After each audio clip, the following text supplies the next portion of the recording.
Okay, so hi everyone.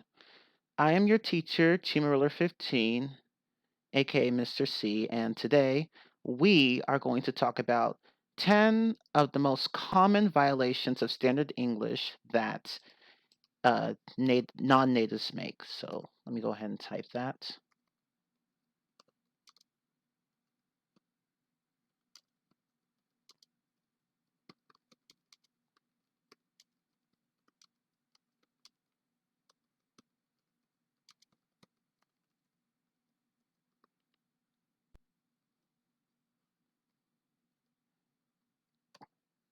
Okay, so 10 common violations of standard English that non-natives commit.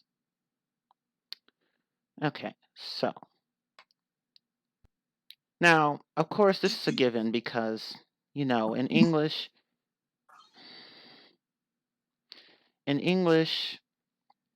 like if English is not your native language, then there are just some things that you may not fully grasp, even if you're highly advanced. Unfortunately, that's just how it goes. But don't worry, like what you can actually minimize most of the errors you make as an advanced student.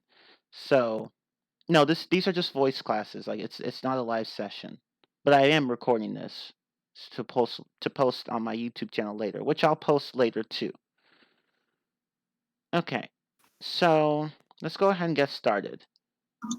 So, as you all recall, Standard English is English in its most widely accepted form, meaning that it's the form that everyone can agree on.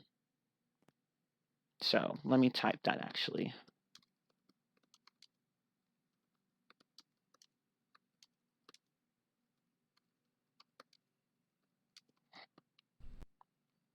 And it's important that I say this because there isn't exactly a right or wrong way of speaking a language. I mean, that's why we have dialects after all, but there is a standard way of speaking the language, meaning that there are standards that everyone agrees with and stand and if you violate those standards, then that's non-standard English. It's not wrong English, but it's not standard.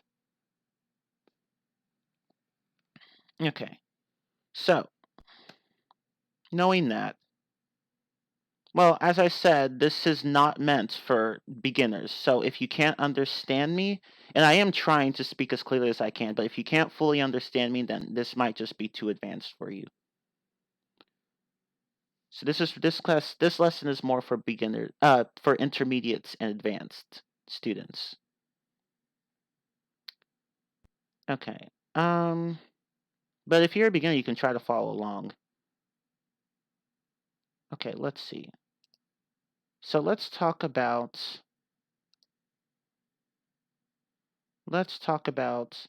number one. Let's talk about violation number one. Remember, as I said, this topic's about the top 10 most common the top 10 common violations of standard English by non-natives, sorry. So number one in this case would be misuse of misuse of verbal aspects.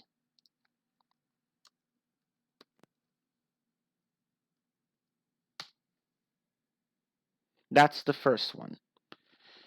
Now, verbal aspects in general are quite hard to get a hold of. Like they're quite hard to understand if they work differently from those in your native language. So, for example, here's a mistake that you will hear among non-natives quite a bit.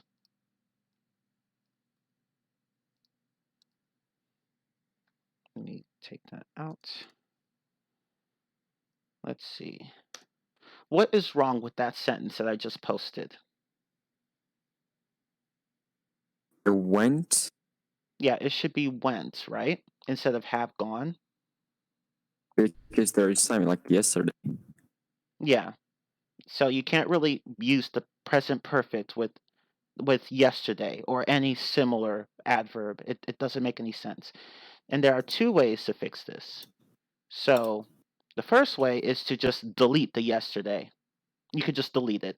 So you could say instead, this. Or You could say this, or you could say, as someone else just said, this. So there are two ways to do it. You could just delete the yesterday or change the verb to from have gone to went. So either one is fine, but you can't say have gone and then yesterday in the same sentence like that. It doesn't make any sense because we use the present perfect to connect the past action to the present. But yesterday implies no connection to the present, so the present perfect doesn't work here. Okay. No, you would say I went to that place once. I guess. I think you'd say that. Oh, I have gone to that place before is fine. That's fine. But I have gone to that place once. Not so much. Yeah, exactly. It should be I went to that place once. Okay, so in this case, this is what we call a misuse. A misuse of, or I've been to that place. Yeah, exactly. Misuse of the present perfect.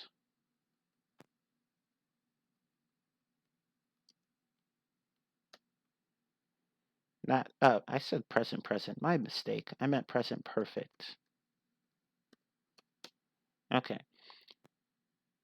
So now let's talk about the second one. There's a second type of mistake that ESL students make.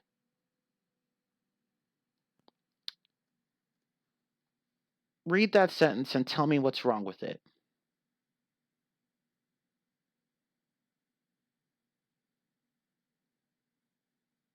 Yeah, exactly. It should be I get up, not I'm getting up. Because we don't use the progressive with regard to habitual actions like this. Because you're saying every day I get up in the morning at 8. So I'm getting up doesn't make any sense here. The progressive doesn't work like that. So let's fix this. So there are two ways to fix this. You could, and let me copy this. I already have these typed up.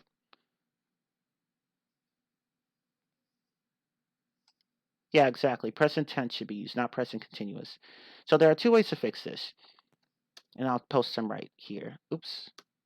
So you could say every day I get up in the morning at 8 a.m. So you could just change it from I'm getting up to I get up, or you could just delete every day. And in this case, I'm getting up would be kind of like pointing to the future. That works too. But either way, but like you can't say every day I'm getting up in the morning at 8 a.m. That doesn't make any sense. Okay. Let's see. Most of the days I will get up at 6. No, you wouldn't quite say that.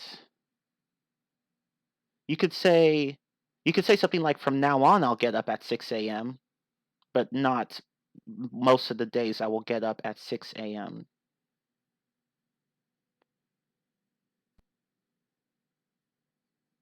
Okay. So that's another one. You can use will for future habits, not so much for present habits.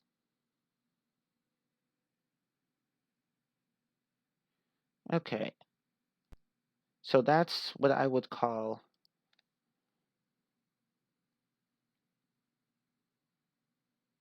Yeah, don't worry, we'll cover prepositions later. But anyway, this is what I would call.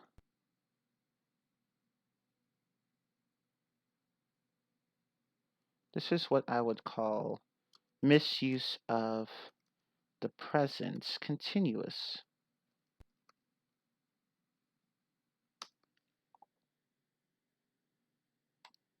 And now we're going to talk about the third mistake that you will see quite a bit in from ESL students. Okay.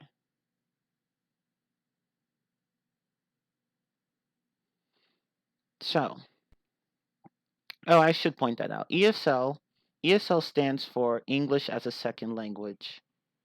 So let me just put that there for the record.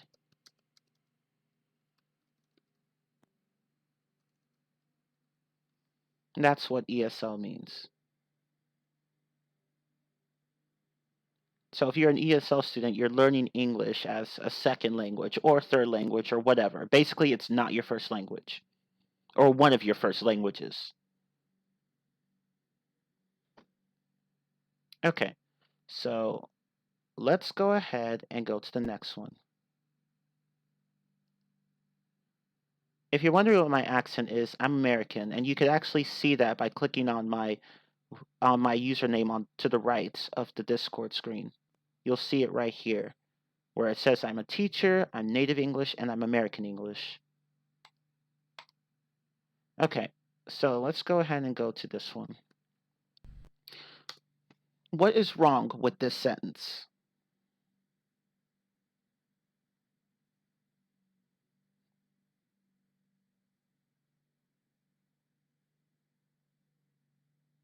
Yeah, exactly. It's not so much have cleaned. It's clean. As two people said, it's cleaned. It would be cleaned. So, but why is it cleaned? Well, we don't use the past perfect like that. See, the past perfect, since the past perfect already implies that one action happened, you know, sometime in the sense sometime before another action. The before here isn't really necessary. So there are ways to fix this though. Yeah, exactly. That's one thing. Though you could do what Sure thing did. You could say I had cleaned my room by the time my mom came in, or even I had cleaned my room when my mom came in. You could say that too. So let me type it up here.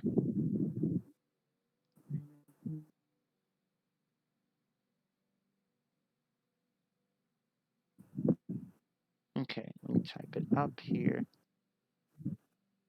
Trying to find. Oh, there it is.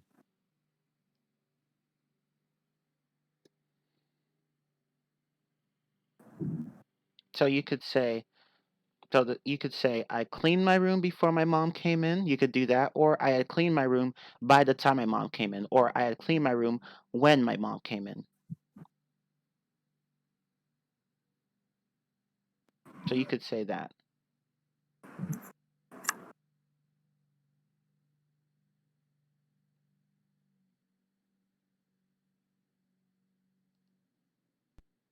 Okay.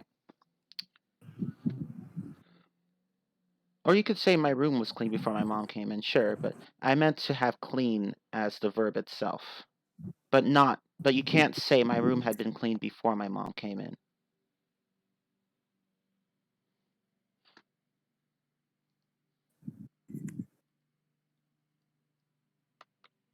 Okay. Let's see here.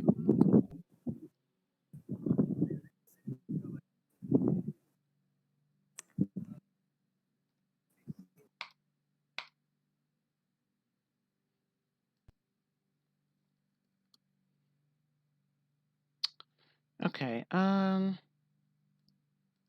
So why don't we use the present? Why don't we use the past perfect with before? Well, you know that there's a common rule. Let me post this. There's a common rule. There's a common rule that the past perfect is used when one action takes place before another in the past. That's a common rule. Okay. I want you all to just throw this rule away. This rule is crap. Throw it away. It is not a good rule.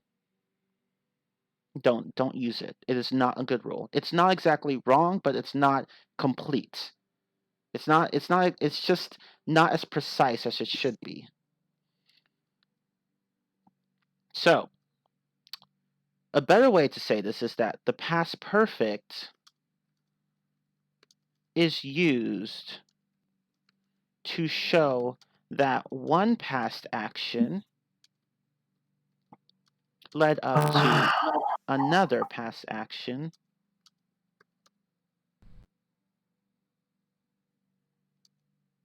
Yeah, that's pretty much it.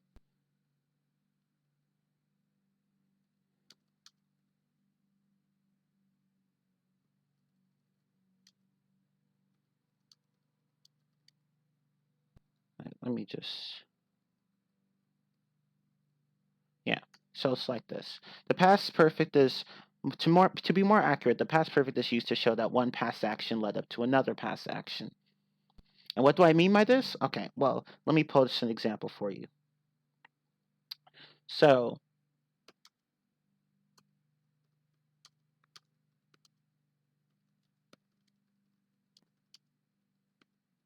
let me change that.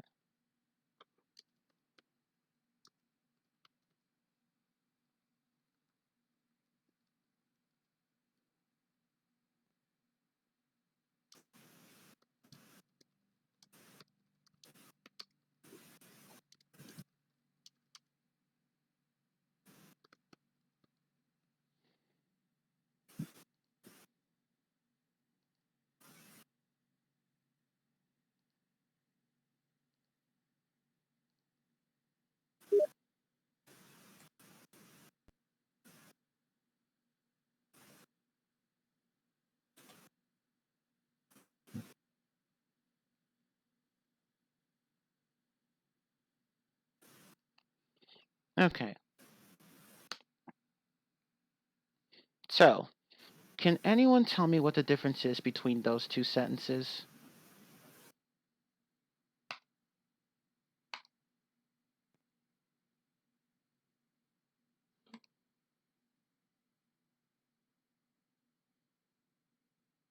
Because they're both correct. No, they're both correct. But there's a slight difference between those two sentences. In the first sentence, actions finish at the same time. Yes, exactly. Exactly. That is exactly how you would interpret it. So, yeah, that's exactly how you would interpret it. In the first sentence, the actions were implied to have finished at the same time. So, I finished brushing my teeth when you entered the bathroom, meaning that at the moment you entered the bathroom, I finished brushing my teeth. But the second one doesn't mean that. The second one means that you finished brushing your teeth sometime before someone entered the bathroom, and you're implied that there's a relationship between those two events. So it's like when you finish brushing your teeth, that led up to that led up right to when the person entered the bathroom. Of course, you have to be careful because this and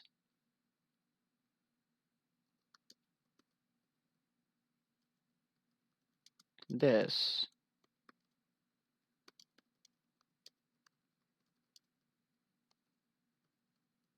and I know someone answered the question earlier. I'll get to that in a moment.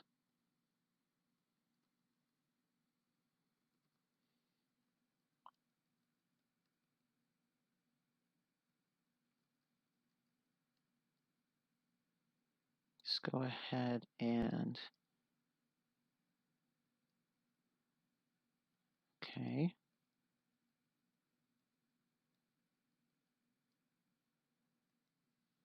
Okay. So consider the following two sentences. So this is different from before. Instead of I finished brushing my teeth when you entered the bathroom, we have I finished brushing my teeth before you entered the bathroom. And but for the first one, it's still the same. I had finished brushing my teeth when you entered the bathroom. And I posted this example to show that the past perfect, just saying that the past perfect is used when one action happens before another, isn't good because there are times when the past simple can work like that too. So, what exactly is the difference between these two sentences? Because they're different from the other two sentences Well, one of them is that I typed earlier. So there's a difference, but what is that difference?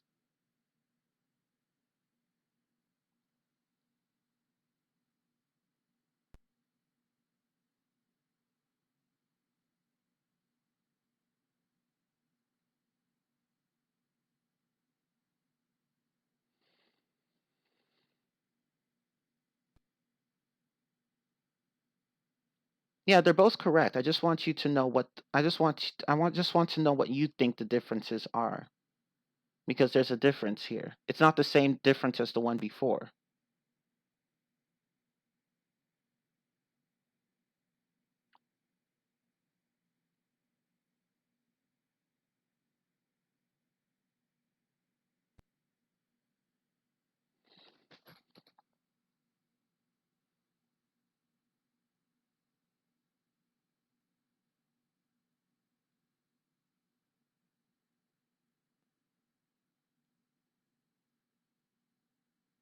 I know this is a hard one to answer. I just want to see if people can get it. If they can't, I'll just explain it.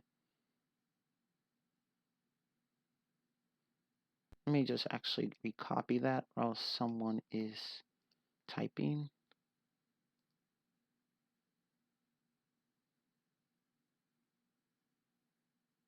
Something with action sequence. You're close. You're close. No, both don't exactly have the same meaning.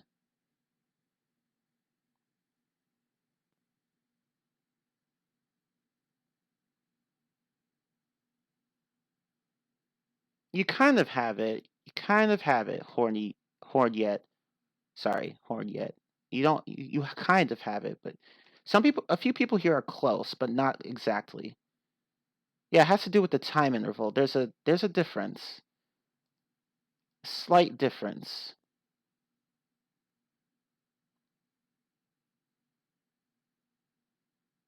Okay, so to go ahead and answer, let me retype the two sentences. Okay, Dr. K Gamer is a little closer. He's a little. You're a little closer. You're a little closer. Oh yes, yes, Denix. Yes, you got it. Denix app got. Yeah, that's correct. That's exactly it. That's exactly it. And I'll post what you said, but in a little more depth. That's exactly it. That is exactly it. That's exactly how I would say it.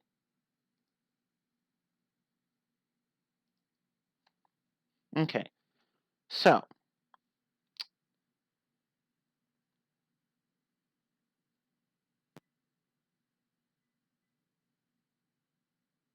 Panther, and yeah, you kind of have it. Kind of. Okay. So the difference here is that the second sentence implies that both events are distantly spaced in time. Oh, why is Discord so slow? Okay, it must be my computer. The first sentence implies that both events are connected in some manner. So it's exactly as Denix app said. The second sentence implies that there's some sort of gap between the events, that they're distantly spaced in time. And it doesn't really matter if it's just before or just after, or if it's a second or a minute or an hour or a day. It really doesn't matter. The point is that regardless of what the time interval is, they're distantly spaced in time. But in the first one, there's an implied connection between the two events, where one event started in the past and then led up to another event, or had some sort of connection to a later event in the past. So that's exactly how I would interpret it. Some people were close, but not quite there. But still, good answers all around. So this is exactly why I posted this example. The past perfect is not merely, use it before another action in the past. There's more to it than that. So again, throw that rule out. It is not good.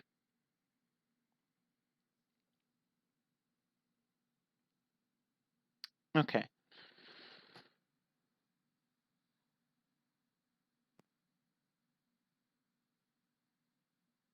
Yeah, that's basically what I said earlier. Um, that's basically what I said earlier. Yeah, the first one is about some action that ended, and the other one was connected to it. And the other one is like the finished action occurred sometime before some other action took place. So Gummy Mako, if that's your name. Yeah, that's pretty much what I was saying. Okay. No, not both of them are not past perfect. One is the first one is in the past perfect. The second one, no. Okay. And now someone else asked something earlier. Why didn't we use? Hold up. Let me post that example again. Actually, no, I think I have it here.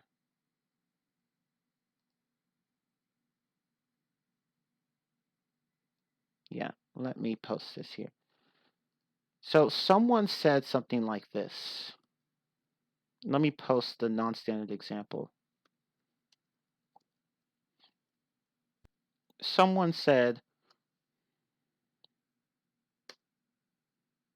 "Why is this example wrong?" Like someone suggested that we should use have cleaned. But why is that one wrong? Because that's not correct either. There's a reason for it. But can someone tell me why that sentence in particular isn't correct?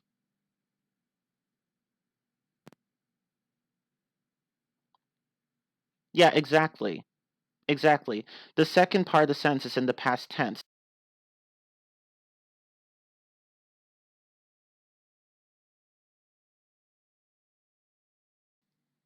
Okay. Um what where were we before? Oh yeah, I was trying to explain why. Oh well, I guess we technically already talked about that. As Dorson said, that second part of the sentence here. Yeah, let me repost it.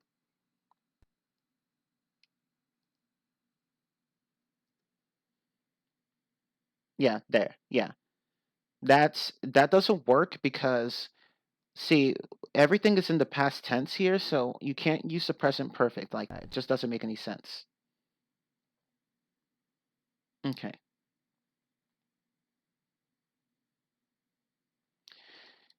We spent long enough on this one. We spent quite a bit of time on this. We need to speed it up. Okay.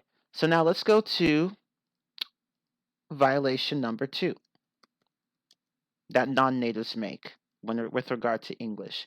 Misuse of tenses, I should say. Misuse of tenses.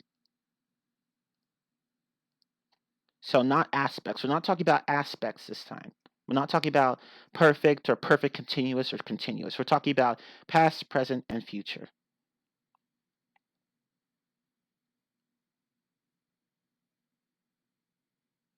So, misuse of verb tenses. Okay. And this tends to happen for people whose tenses either work differently in their language or aren't present in their language. There are some languages that don't have tenses. So, in that case, what is ooh, let me take that number out. What is wrong with that sentence? Yeah, exactly. I went. Yeah, go is the issue. It should be I went to the market yesterday. Okay. Now let's go ahead and talk about this one. Yeah, exactly. You can't really mix the present tense with yesterday. It doesn't make any sense. I know in some languages you can do that because because you have just aspect instead of tense and aspect, but in English tenses are everything, so don't do that. No, no, I'm talking about non-natives, not natives. Not last time we talked about mistakes that natives make. We're talking about mistakes that non-natives make. Okay.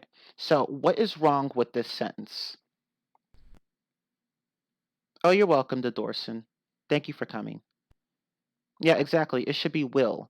I will call you tomorrow, or I'll call you tomorrow. That works too. You can use a contraction, but not I call you tomorrow. That doesn't make any sense.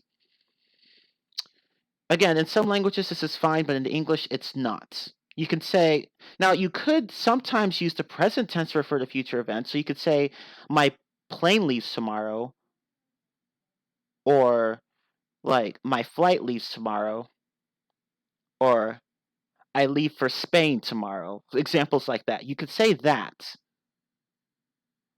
but you cannot say, I call you tomorrow. That doesn't make any sense. Yeah, for scheduled events. Exactly, Val. You got it. It would be for scheduled events. You could use the present tense for that. Or you could say, the train leaves at midnight, or other things like that. But not, I call you tomorrow, because that doesn't make any sense.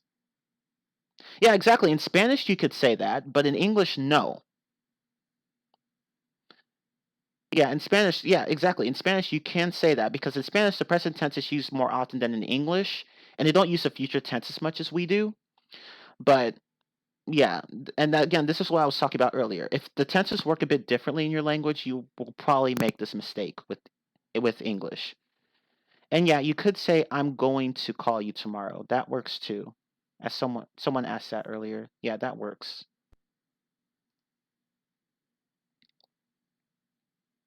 Okay. You could say, "Call me tomorrow" too. Of course, that would be a command, but that works. Okay. So be really careful with how you use verb tenses. Don't use the present tense for everything. You have to use the past tense sometimes and the future tense sometimes.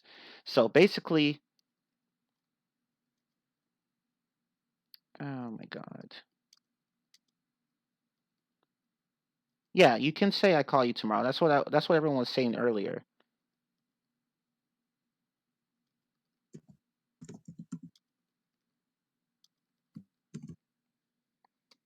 Okay, so do not overuse the present tense. That's basically the takeaway from this mistake that natives make.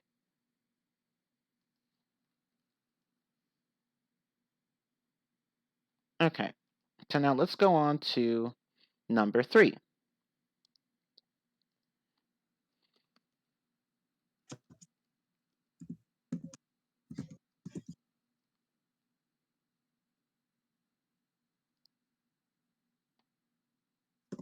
Okay, so number 3, and you will come across this one quite a bit.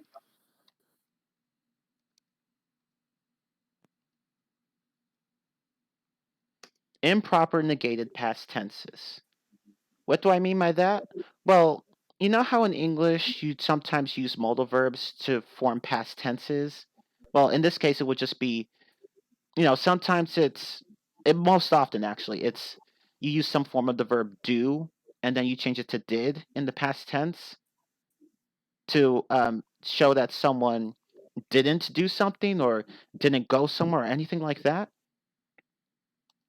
Well, see, a lot of non natives make this mistake.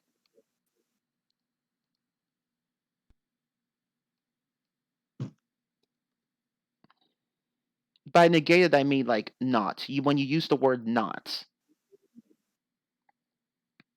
So what's the issue here? Yeah, exactly. It should be he didn't go to the party. So take out went and change it to go.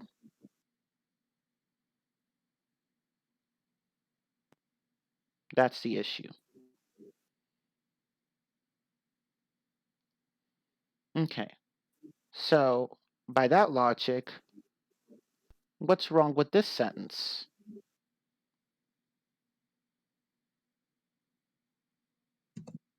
Yeah, exactly. It should be no.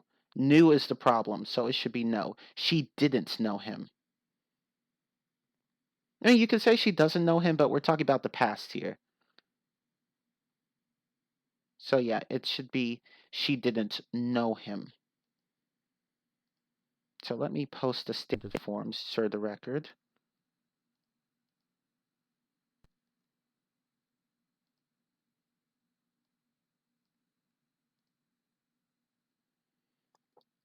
So the standard form should be he didn't go to the party and she didn't know him. So you don't conjugate both verbs. You conjugate only the first verb. In the case of didn't, he didn't go. Not he didn't went, he didn't go. And she didn't know him. Not she didn't knew, she didn't know. So conjugate only the first verb. Okay. So that's number 3. Okay, number 4.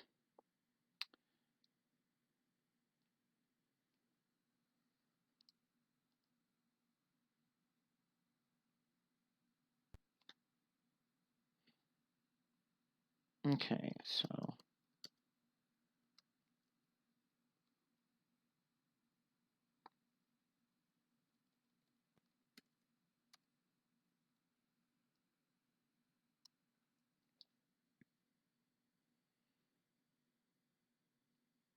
she didn't used to, she didn't used to. Yeah, they are nearly homophonous, I would say that, yeah. There might be a slight difference in pronunciation, but but they sound almost exactly the same. Homophonous means that two words or in this case two sentences or whatever sound exactly the same. That's what homophonous means. Okay. Because homo in that the word you're talking about, homophonous, homo means same, and phonous means relating to sound. So basically it means same sound. Yeah, like I and I. Okay. So number 4, misuse or omission of prepositions. If you come from a language where you rely more on cases than on prepositions, then you're probably going to make this mistake. Or if prepositions work in your differently in your language. Okay, so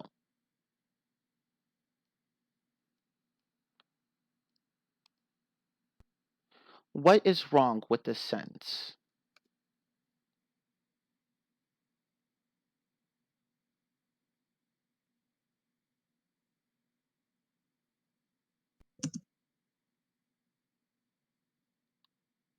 Yeah, exactly. It should be explained to me this math problem, not explain me this math problem. And again, this now, I know that in some languages, Spanish, for example, you would say that. You would say that, exactly that. You don't have a to there. But in English, you have to put the to in there. It doesn't make sense to exclude it, to exclude that for word. And yeah, some of these are mistakes that Spanish speakers or French speakers or Portuguese speakers make, particularly, but not all of them. Some of them, other regarding tenses, that tends to be more common among, say, Chinese speakers or other speakers of other languages that don't have tenses. Basically, different people from different language groups make different mistakes, and there are some that are common to everyone. And regarding the one I talked about earlier, the one the didn't went, didn't knew, that stuff, Spanish speakers tend to make that mistake too. Okay, so going back to what I was talking about earlier, the standard forms would be. There are two ways to fix this. You could say, explain this math problem to me, or explain to me this math problem. The second one is a little less natural than the first, but both are technically correct. Yeah, both of them are standard. Okay.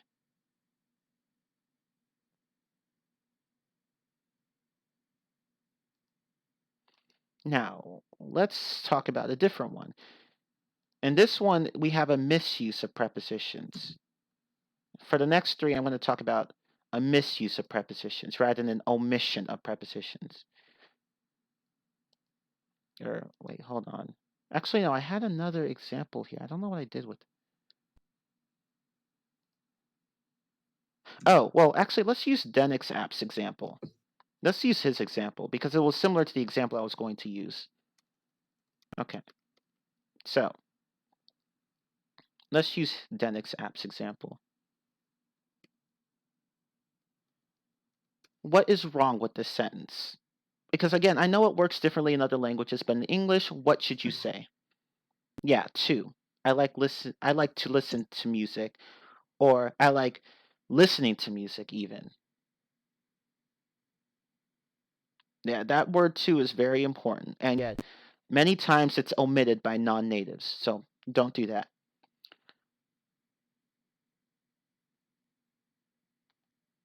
Okay. So now let's talk about a different type of error regarding prepositions. Now, in this case, you're not omitting a preposition, you're just misusing it. Yeah, exactly. It says Heaven Blaze said, I like listening to music or I like to listen to music, not I like listen to music or I like to listen music.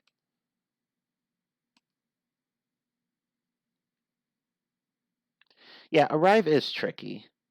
Arrive is pretty tricky. I think I might have an example here that. Oh no, it's a different word actually. It's the opposite of arrive. It's the part that I'm going to use, but that's okay.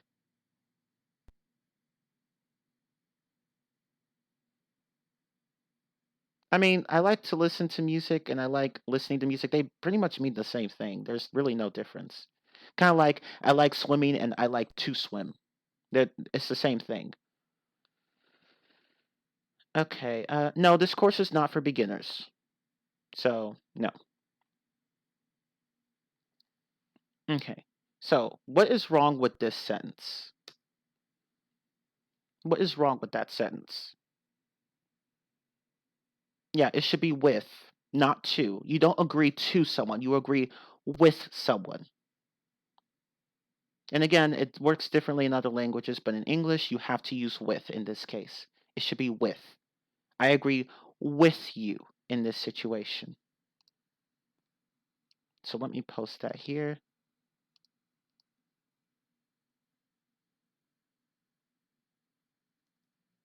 I agree with you.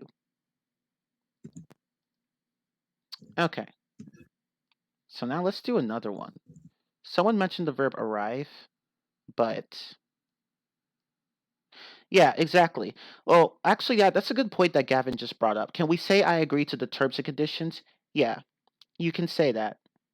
And you can say I agree to your proposal too. With nouns, you can say I agree to. But with people, you have to say I agree with. So that's an important distinction. I agree to your proposal and I agree with you. Not I agree with your proposal and I agree to you. So that's important. So with people, use with. With nouns, like inanimate objects, use to.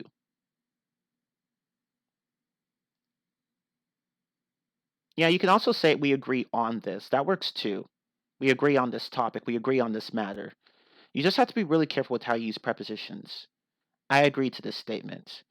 Um, that's not wrong, but that means something different from I agree with this statement. I agree to this statement is more that you're, willing to to accept it, like whatever terms and conditions there are, or whatever.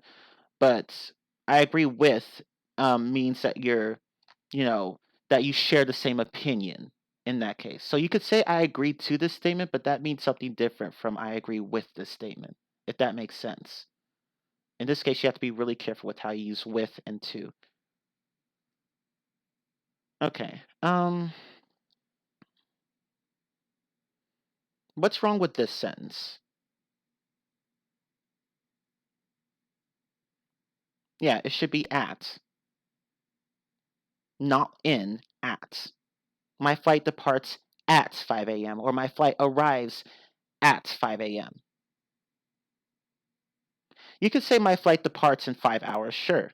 Yeah, that works. But in this case, if you're talking about a specific time, you have to use at, not in. So be really careful with that. So let me post the standard form. So the standard form, although I'm sure you guys can pretty much form it yourselves, I'll post it for the record. And let me boldface it. I've been lazy with boldfacing. My flight departs at 5 a.m. Well, if it's only that flight on that particular day, the logic doesn't change. You would still say my flight departs at 5 a.m.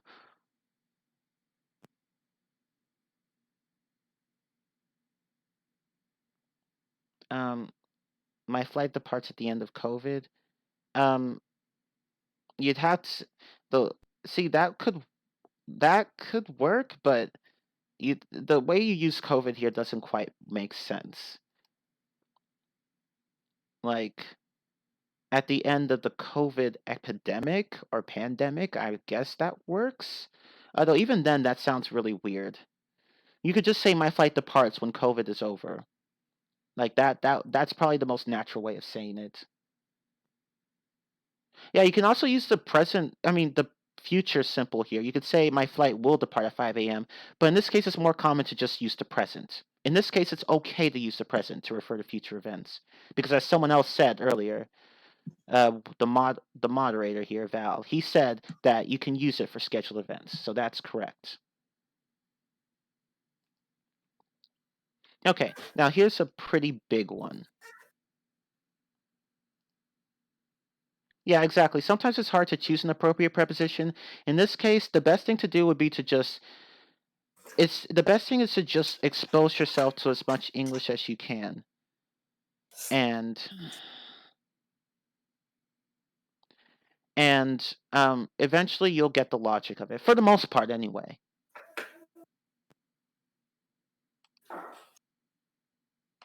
Just going to do that. Okay. So now here's a pretty big one.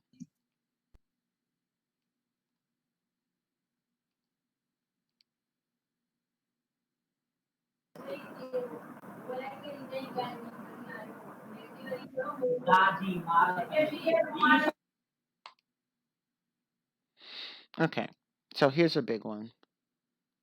Let's see. I'm coming to you or I'm coming at you. Either works, but they mean different things.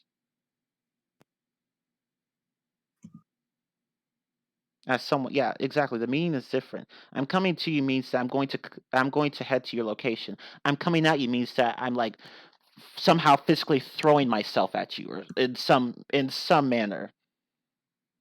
Or like you could say a car is coming at me, meaning that it's trying to hit you or something like that, versus a car is coming to you, meaning that it's just heading over to your location, probably to pick you up, like someone might be driving it. It could be an Uber driver or some taxi driver. So yeah, the meaning is quite different. Okay, so what is wrong with this sentence? What is wrong with that sentence?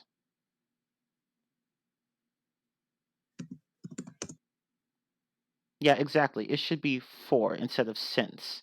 I've been studying English for 4 months, not I've been studying English since 4 months.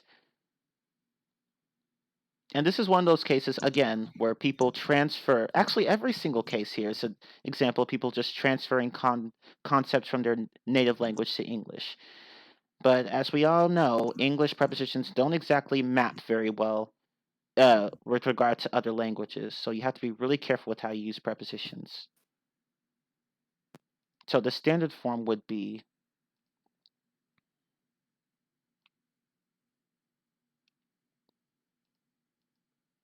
I've been studying English for 4 months, not since.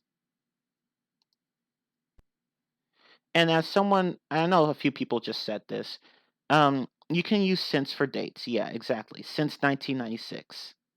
So, which goes into my next example, actually. Let me talk about my next example. What is wrong with this sentence? What is wrong with that sentence? What should you use instead?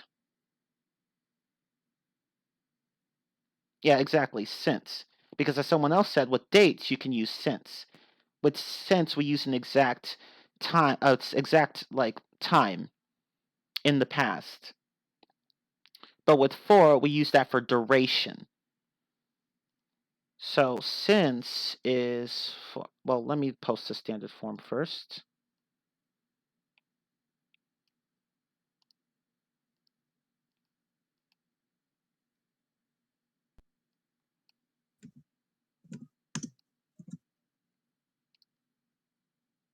The standard form is I've been here since Friday.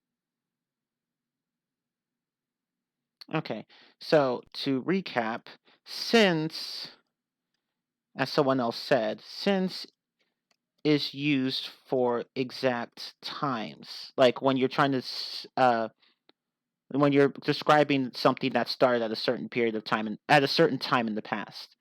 For is used for duration. So be really careful with how you use these.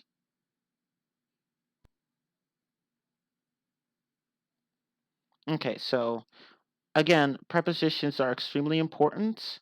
They are tricky for non-natives, we know. Everyone knows that. They are very tricky for non-natives. So the best thing to do is to just listen to how they're used in English and emulate that. So mimic what the natives say. So copy them. That's really the best way to get past prepositions. You could try to study the rules, and the rules are often useful, but not always. They can't explain everything. So just be really careful with how you use prepositions.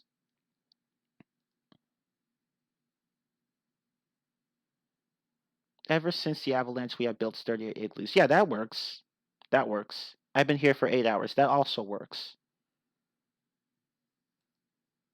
Okay. So let's see here. Okay. Number 5. And I'm not doing these in any particular order. Unlike the last one, I ranked the last one. Like in the last one, I talked about mistakes that natives make. With regard to standard English, um, I ranked those 10 issues, but here I'm not ranking them. So I just put them in one list. I've been alive since the Great Depression. Yeah, that works. Although you'd have to be really old. Huh? Oh, thank you. Well, I mean, you'd still technically be alive. You'd just be very old. Like, but anyway, number 5. Oops. Yeah, you were asking if it's possible. Yeah, I get that. I was just making a joke. Okay, number 5. Oops, that's not right.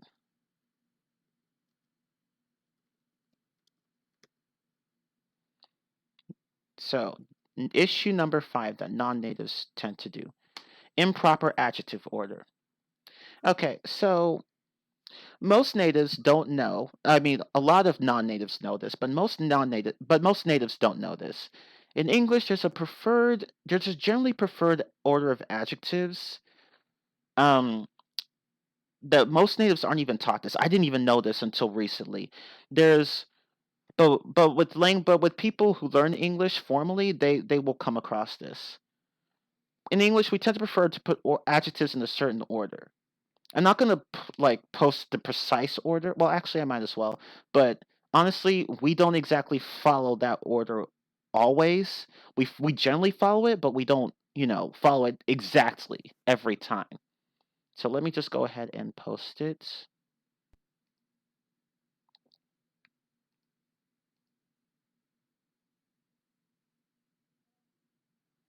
Okay, so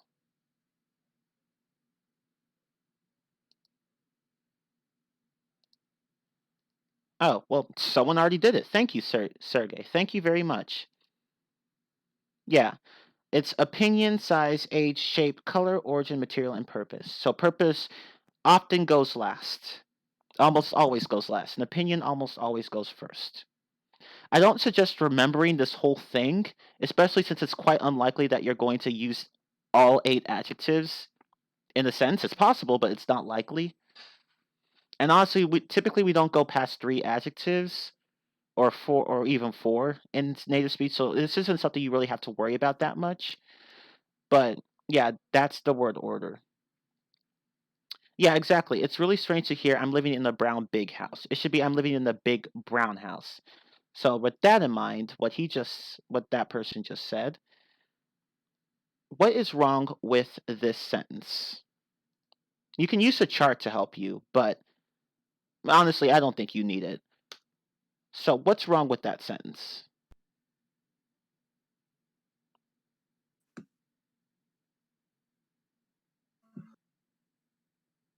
Yeah, exactly. It should be long black. See, you guys are so good at this. It should be long black, not black long.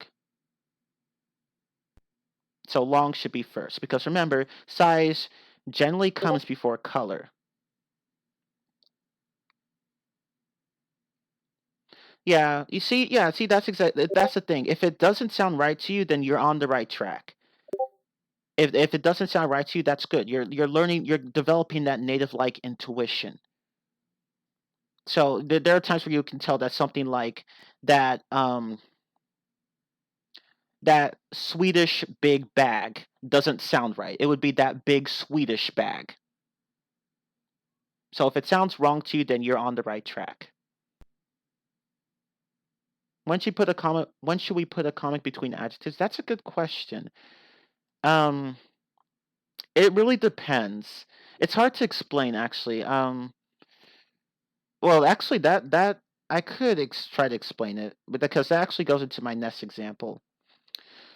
So, what is wrong with this sentence?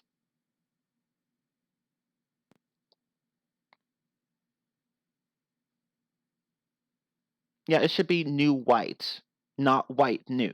I just got a white new car. Mm-mm. I got a new white car.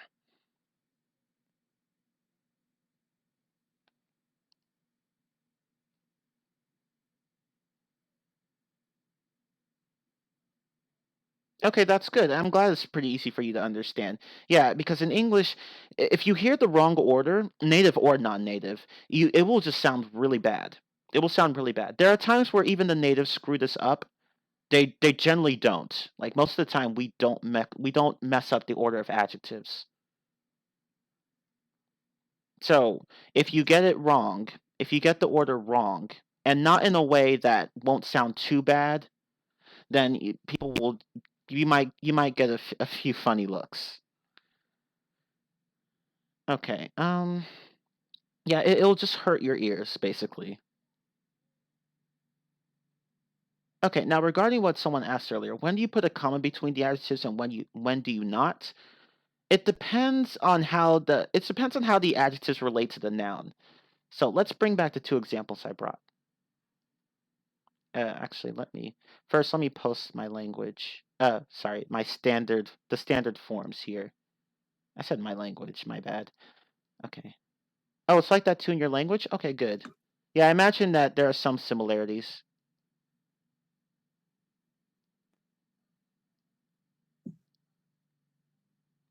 So these are the two examples, right? This is what should be standard. Okay, so regarding when you use commas and when you don't between adjectives, again, it depends on how the adjectives relate to the noun. So for this one, here, let me use brackets. Maybe that will be a little clearer.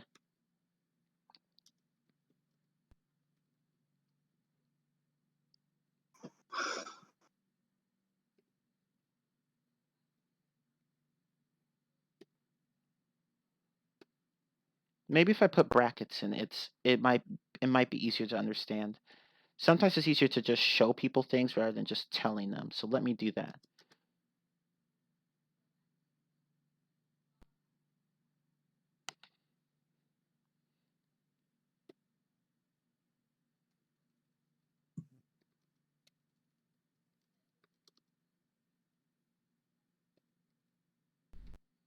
Yeah, that's actually a good point. Okay, so that's how it works in Turkish. In English, actually, there are cases where that works, where you can actually change the order of adjectives, but that would mean something slightly different. That would mean something slightly different.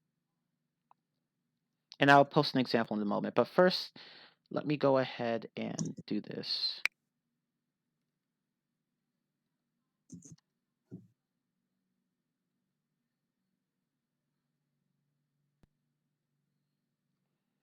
Okay, so let me do this. I need a long black cable. I just got a new white car. So, do you see how the brackets help show the relationship between the adjectives in the sentence?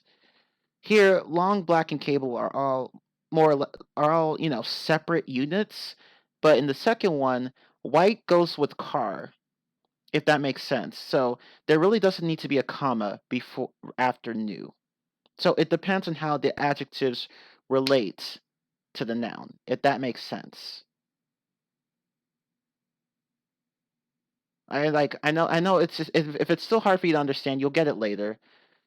But here, since white is essentially part of the car itself, it it it doesn't need a comma before. I mean, you could put a comma there, but I think that would mean something slightly different.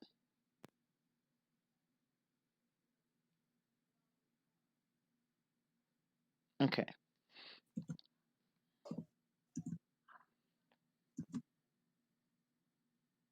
But if you don't get the use of commas now, don't worry. You'll get them later. I recommend doing a lot of reading because if you read a lot, you'll know when to use commas and when not to. So it depends. Yeah, it depends on how the words are arranged in the sentence. Hold on. Someone posted something here.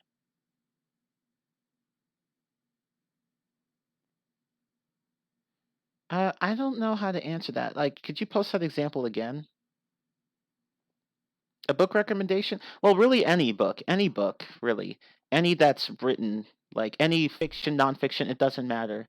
Just any book. Light novels, yeah, light novels are good. And if you're going to read a book, I recommend that you read one that's slightly above your level. Don't read one that's way above your level because if you do, it will affect your comprehension quite a bit. Okay, let's go ahead and continue.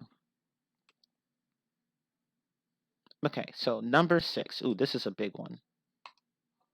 Oh, hold on. Hold on one moment.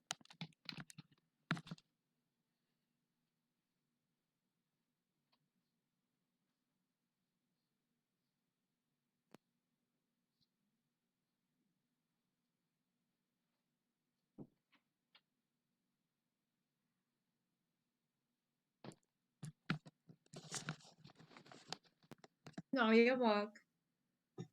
Sapsarı. Okay, so regarding the order of adjectives where the order technically doesn't matter. Well, the order is technically valid either way, but the meaning changes. Well, let's do that. Okay, so let's say, for example, I watched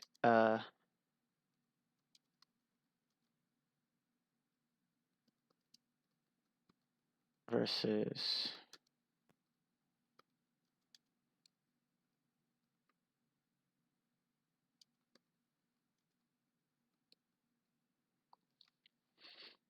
So in this case, either works, but there's a slight difference regarding the order of adjectives.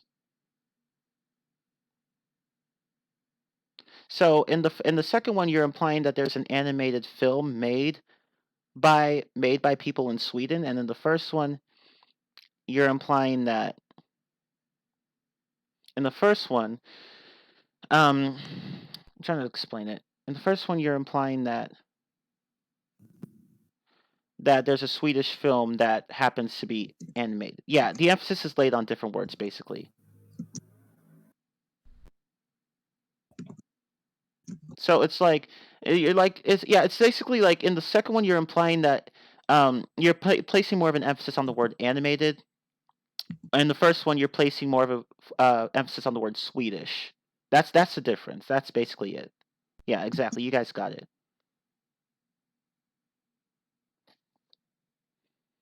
So, is it an animated film that was made in Sweden, or is it a Swedish film that's animated? So that's the difference. I could have probably provided a better example, but I honestly could not think of one. Okay, but yeah, you guys got it. So let me. Oh my God. How do you know the emphasized word? It's it's something you have to get an intuition for in this case.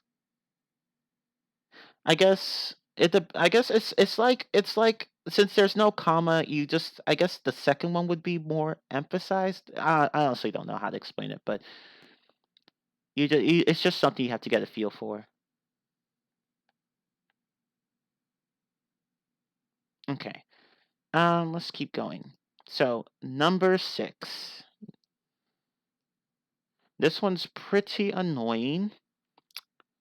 I'm not to see not I'm not annoyed by it myself. It's just that it's annoying for English learners to get a hold of. So let's see. Number 6.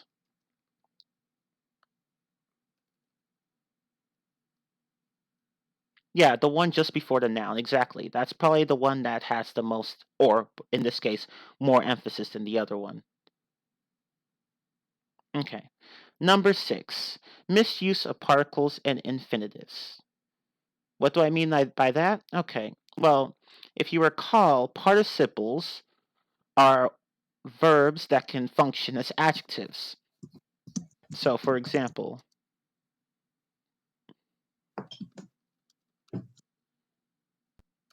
here you have, in this case, the laughing man.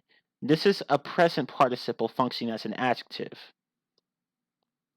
And for the past participle functioning as an adjective, you have the tired woman. So those are what participles are. They're verbs that can function as adjectives.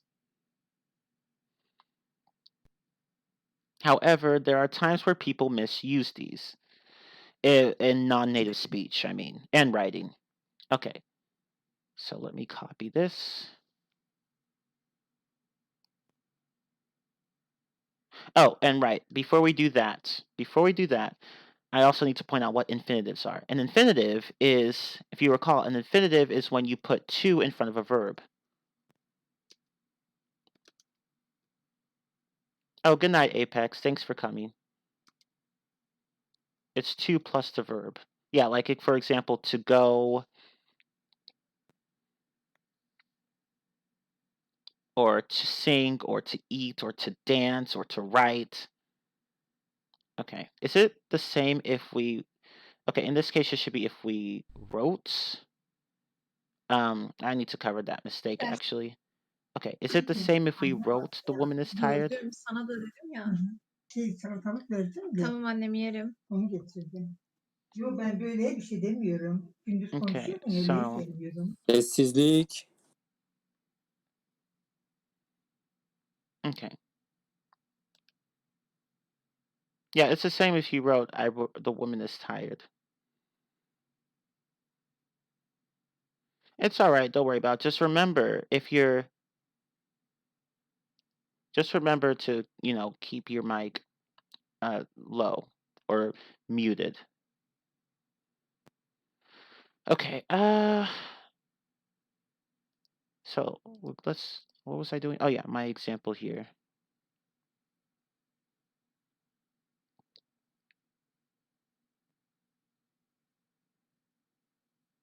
Oh, whoops, my bad.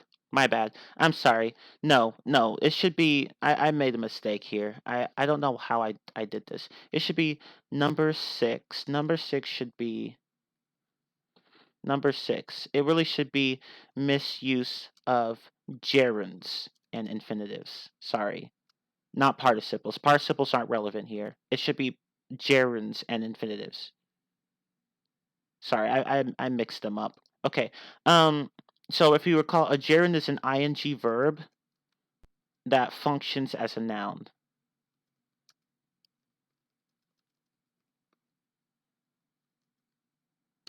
So, for example, I like swimming. In this case, swimming is a gerund. So you would say that. I like swimming, or playing tennis. I would say playing tennis rather than just playing. Playing tennis is my hobby.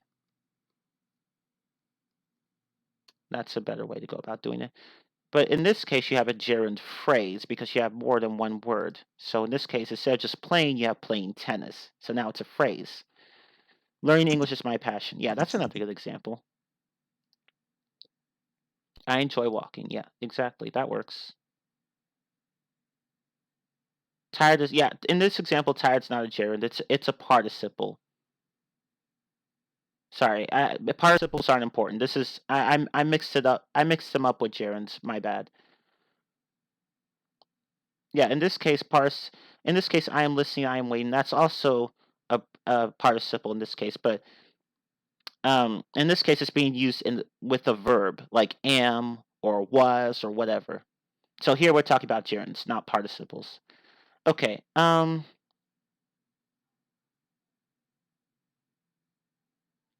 So let me go back to my example. In this case, what is wrong with this sentence?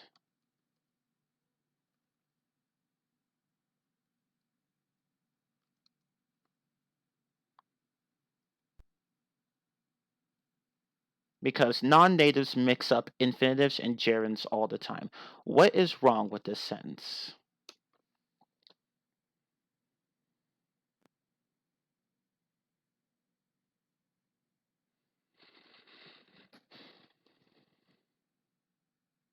Yeah, it should be eating, not to eat. It should be eating. It should be eating. I.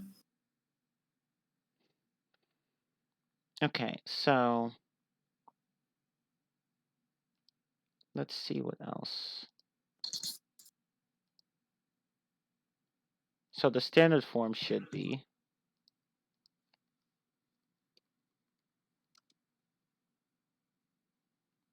as other people have said, we enjoy eating there.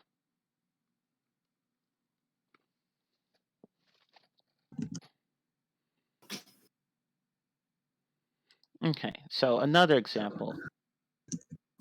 Why should we use eating there instead of to eat? Okay, well, there are times where you can use the infinitive. There are times where you can use the infinitive instead of the ing verb, but this is not one of those times. And what I mean by that is, here, let me show you another example.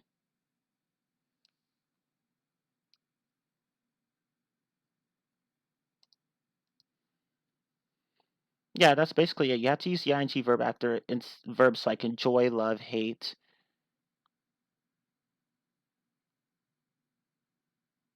Although there are occasions where you could use the infinitive, but we'll talk about that later. But in this case, let me post this example.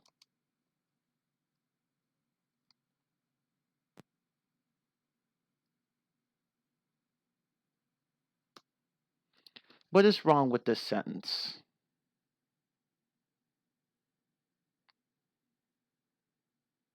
Yeah, it should be wanted to land. Why everybody is mute?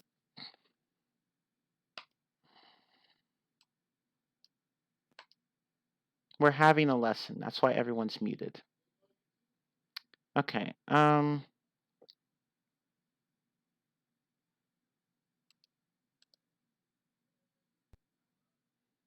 Let's see.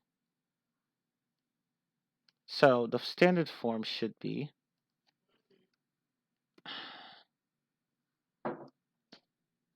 There's food downstairs. She buzzing. Can't eat this. why not? Can't go mess up your teeth. Not gonna eat it that much. Listen. Is this violence? Yeah. Can I have one? Nah, it's gummies. Never mind. Okay. I'm afraid of cabinets now. Okay. Okay. Sorry about that. I was talking to my brother. Okay. Copy that. So in this case, the standard form should be the pilot wanted to land in Dallas. That's what the form should be.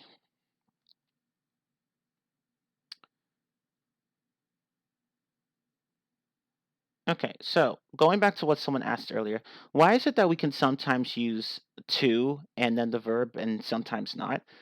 Okay, well, let's look at that. So here are some instances where you could say either, right? I enjoy, or let me not do that. I like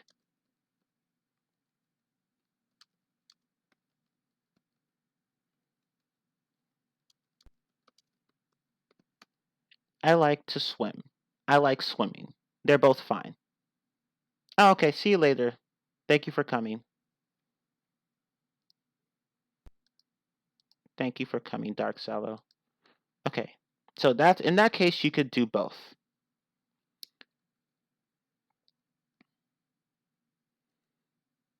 But here's a case where you cannot.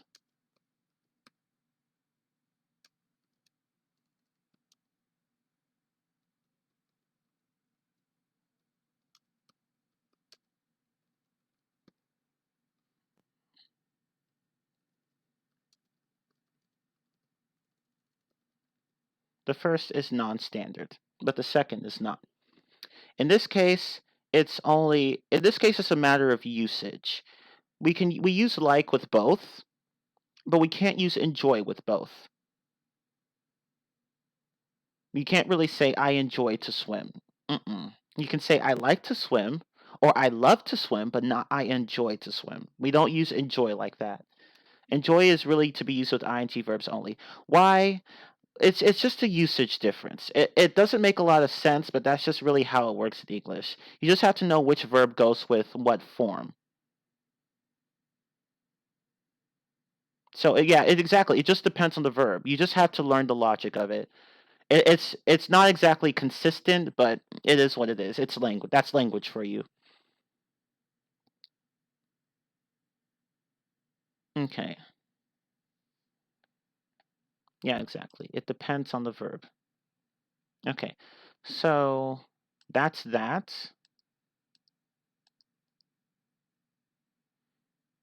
Okay, now this one is a pretty big mistake.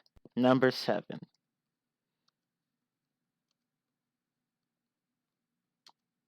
Do versus make. No, you can't put the ing on the word enjoy. Well, unless you're saying if you can say I'm enjoying, well, that's kind of hard to say. I guess you could, but it sounded a little awkward. I'm enjoying eating at this restaurant. That works, but oh, actually, I guess that could work. I guess you could work. That, not you. That. I guess that could work in some context. Yeah, that's fine. Yeah, I'm enjoying swimming lately. Actually, yeah, that works. That actually does work. So yeah, you're right. You can do that, but you have to put am in front of enjoying. Okay. So number 7, do versus make. Let me boldface that actually. So these two, and I know this is hard for some people because in languages like Spanish and Portuguese, do and make are mapped to the same verb. It's the same verb. But in English, these are two separate concepts. So, for example,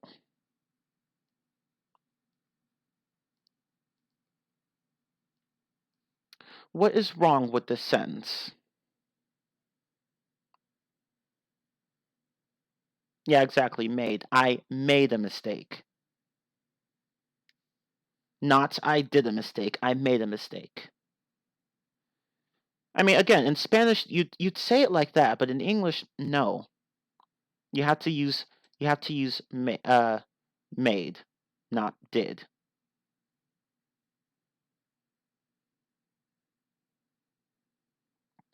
Okay. So the standard form would be did make can work actually, but it depends if you but only if you're emphasizing the verb. Like if someone says you didn't make a mistake and then you're like, "No, I did make a mistake." In that case, you can say did make. That's fine. Okay, so regarding this, the standard form is I made a mistake. Okay, so what's wrong with this one? Oh my god, Discord. Okay.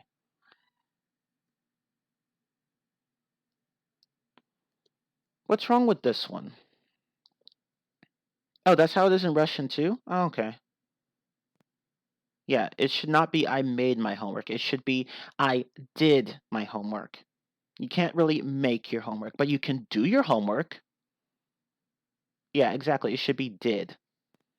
So be really careful with how you use did and make, do and make. Sorry.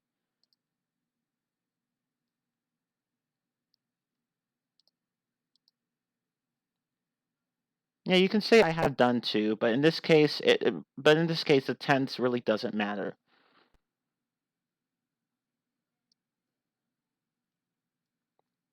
So the standard form would be I did my homework.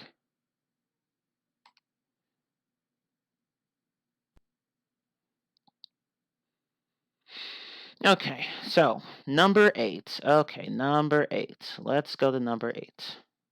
Is there any logic behind that? You just need to memorize it. It's just an idiomatic thing. Like you just have to learn what verb goes with what situation. Okay. Oh wow, that's actually a useful chart. Thank you. The more you know. Okay. Okay, let's keep going. So number 8.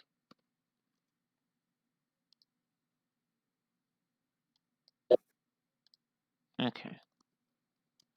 Improper capitalization.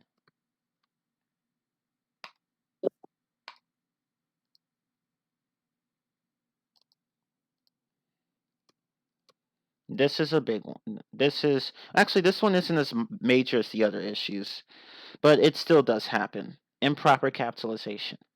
So, for those of you who recall, if you have been to a grammar lesson that explains this, we capitalize nouns.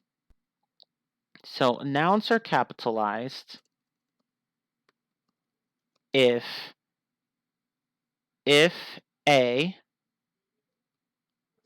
they are proper nouns, or if B, they are at the beginning of a sentence.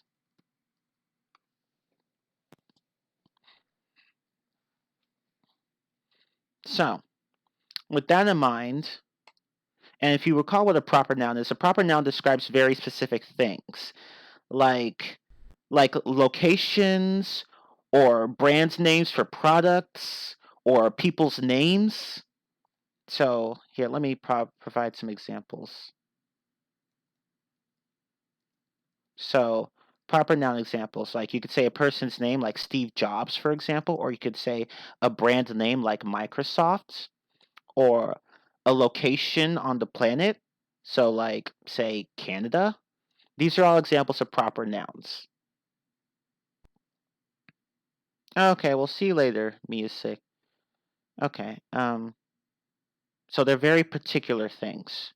But common nouns are just like general things such as a house, a desk, um, a man, things like that. And I know that in some languages, like German, for example, every noun is capitalized, so you don't really have a distinction between proper and common nouns. So, yeah, so I have seen this capitalization mistakes from German speakers, not just like German speakers in general, not just Germans, obviously, because there are other places where they speak German, but yeah. Okay, so knowing that, what is wrong with this sentence? Yeah, that's the thing. Sometimes it's not just non-natives who do this. Sometimes natives make mistakes with capitalization, uh, but you see this more commonly among non-natives. And there are times where people just don't capitalize at all, like if they're like say texting each other on the phone, or if they're making a comment on a YouTube video and they don't capitalize at all, and you could just guess what noun is proper or what noun isn't from the context. In that case, it's not a big deal. But in writing, sometimes capitalization, yeah, sometimes it's just laziness, but sometimes it's just not due to not knowing better. Okay. Yeah, and there are some words that should always be capitalized, like I, for example. The pronoun I, that should always be capitalized. Never um, type it or write it in lowercase, ever. Never. Again, unless you're like, texting or posting a comment online on some video or some other casual uh, context, then it's fine. But when you're actually writing, don't do that. Okay, so what's wrong with this example?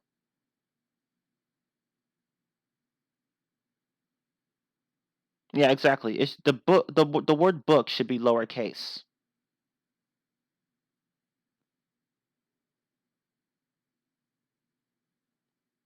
Yeah, that's true. In Spanish, yeah, in that case, you would capitalize that word. Yeah, that makes sense. Like for example, is um, yeah, like yeah, in that case, yeah, that makes sense. But see, the thing is that, like as I said, like German doesn't really have this distinction, but languages like English, Spanish, French, Portuguese, they have this distinction. But it might work slightly differently in a few cases. Like for example, what you just posted here. The more you know just posted. But it's mostly the same thing. But anyway, let's keep going. So, what's wrong with this sentence here?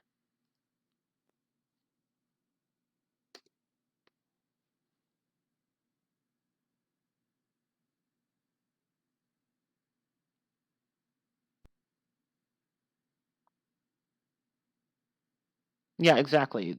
It should be, well, it's not just that word you capitalize. There are two words you should capitalize in that sentence. Two words. Yeah, exactly. Lake Tahoe. Yeah, exactly. See, you guys got it. So, because it's a very specific place. So it's a location. You have to capitalize it. Like it's not like say school. That's pretty common. So you don't need to capitalize that. But here, Lake Tahoe is a very specific location. It's a landmark, so you need to capitalize it. Should the president be capitalized? That's actually a good question. I honestly don't even know that myself. Sometimes it is, sometimes it's not. So honestly, I have no idea. If someone else can answer that, that's great. But that's just one question I don't know the answer to. Well, lake is capitalized because it's part of the noun. It's part of the noun. So when it comes to locations, you don't capitalize just the name. You capitalize the noun that comes with the name. So like it's not just in this case. Let me post another example. You can't type this. You have to type this. You can't just say Mississippi and then uncapitalize river. No, you need to capitalize both. So remember, when you have a landmark and you have the name and what type of landmark it is, you have to capitalize both, not just one.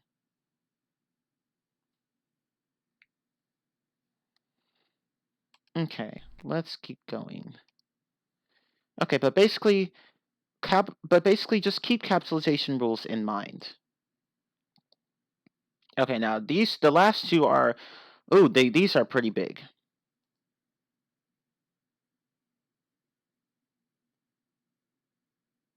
Okay, that makes sense. Thank you, K Gamer. Yeah, in that case, the president is capitalized in the first example here because it's a specific person, like the president of the United States. But in the second one, it's just a president in general, like the president of a big company or the president of a group or whatever. In that case, it's fine.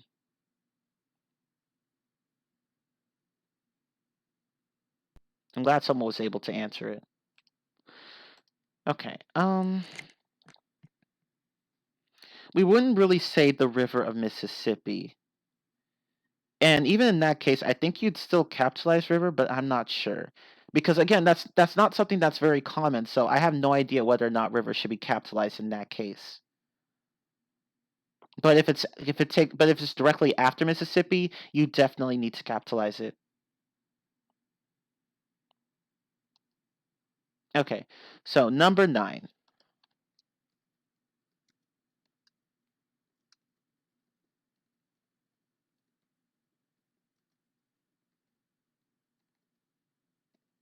I can't spell today.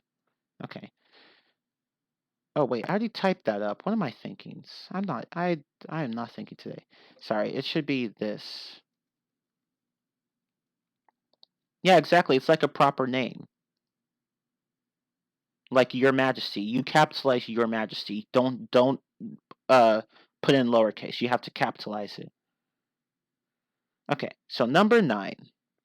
Improper syntax. Now, out of all the errors in English that you can make as a non-native speaker, this is one of the biggest giveaways that you're not a native. Of course, no one is expecting you to be perfectly native, but this is a big one that gives you away if you're trying to sound as native as possible. So, what do I mean by that? Well, it's just the word order, particularly in questions and in subordinate clauses. So, for example, what is wrong with this sentence? Oh, the natives won't lash out at you. Don't worry. Some would be mean about it, but most people wouldn't. But I know you're just joking. But anyway, what is wrong with that sentence?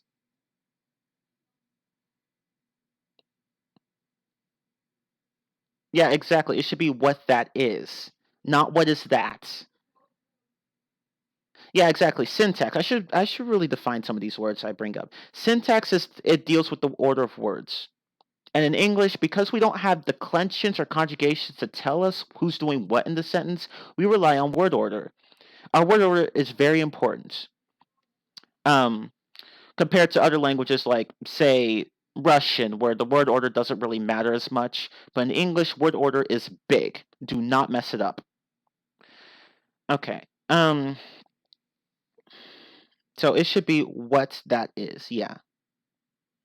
Because in subordinate clauses, the verb has to come after the subject.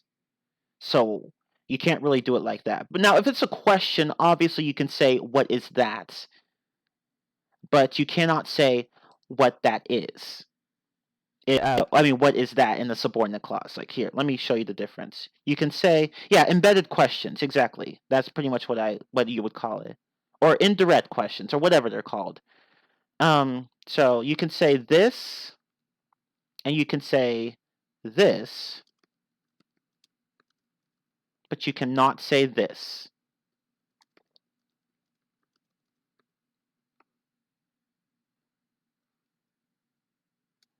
So you can say the first and the second, but not the third. Never say the third.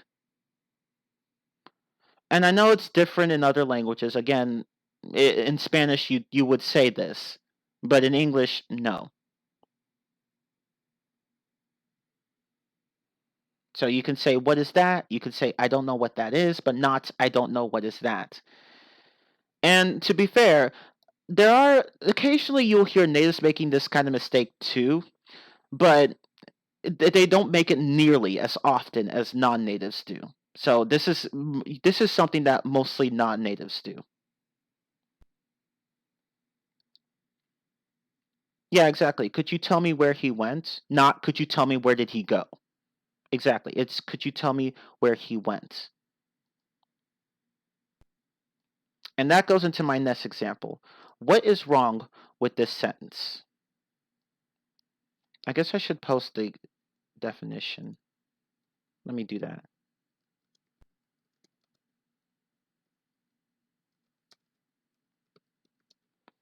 The syntax is defined as the order of words in a sentence. So, what's wrong with the sentence I just posted?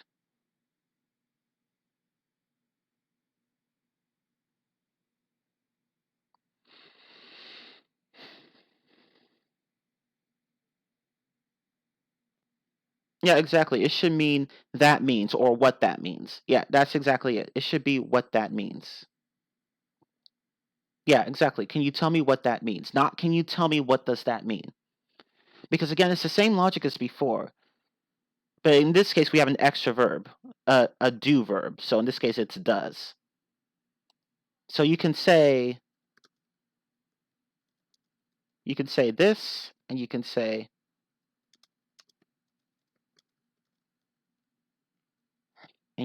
this, and you can say this, and you can say this, but you can't say this.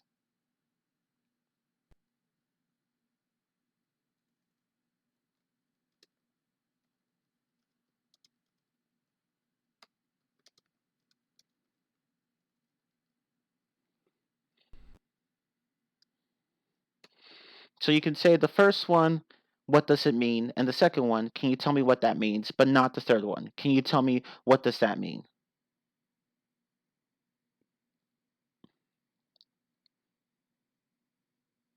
I wouldn't phrase it like that. No, I would not phrase it like that. Okay. Oh,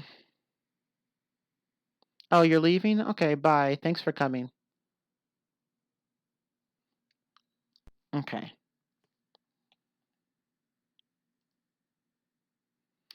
All right. Let's.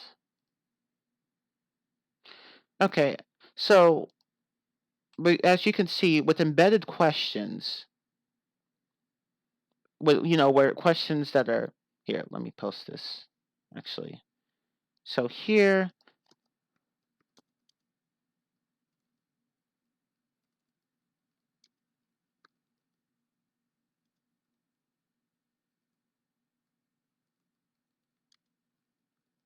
So here the word order changes depending on how you want to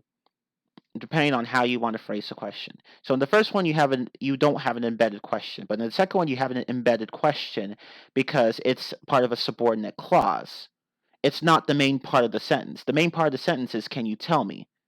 But what that means is not the main part. So that's the difference. So depending on depending on which one you want to use, you have to adjust the syntax accordingly. Don't just keep it the same. Okay. Now let's keep going. But there are also syntax issues that non-natives make with just questions alone. That's mistakes that natives would never make. Mistakes that natives would absolutely not make. So for examples, yeah, when you use embedded questions, just omit do. If it's present in a non-embedded question, then yeah, omit it. But in the case of is, like when you say or like what is that, what that is, yeah, in that case you would just change the order of the words. But if you have a do or does or did, then yeah, omit do or whatever. So, what's wrong with this sentence?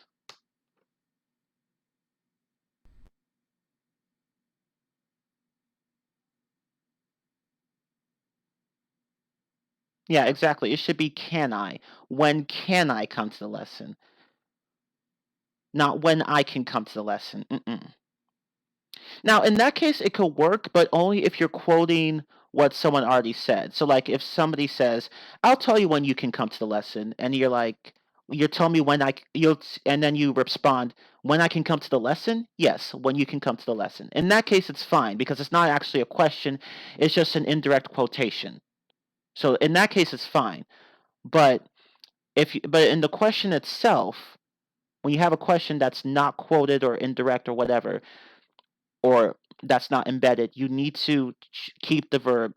You need to change the order in a certain way. Like you need to keep it like when can I come to the lesson, not when I can come to the lesson. So in that case, don't do it like that. So the standard form would be when can I come to the lesson?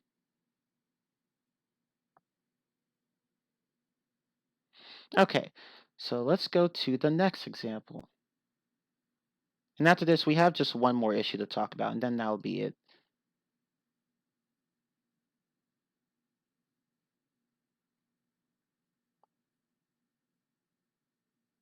Who did break the window? Actually, that one can work in certain contexts. It can work in certain contexts, but yeah, more commonly you would hear who broke the window. Who did break the windows? It's more of like when you're emphasizing. It's more for emphasis in that case. It's like, I wonder, who did break the window? Who did break the window?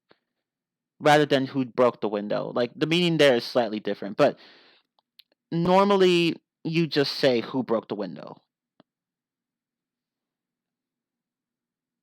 Okay.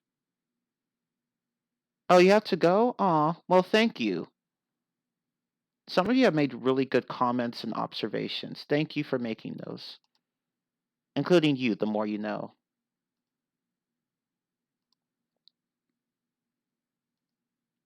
But see you later. Okay, so let's keep going. Oh, right. There was one more I wanted to do. One more example I wanted to do.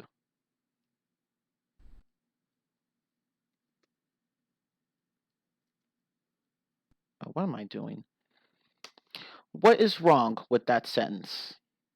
Yeah, see you later, the more you know. Thanks for being here.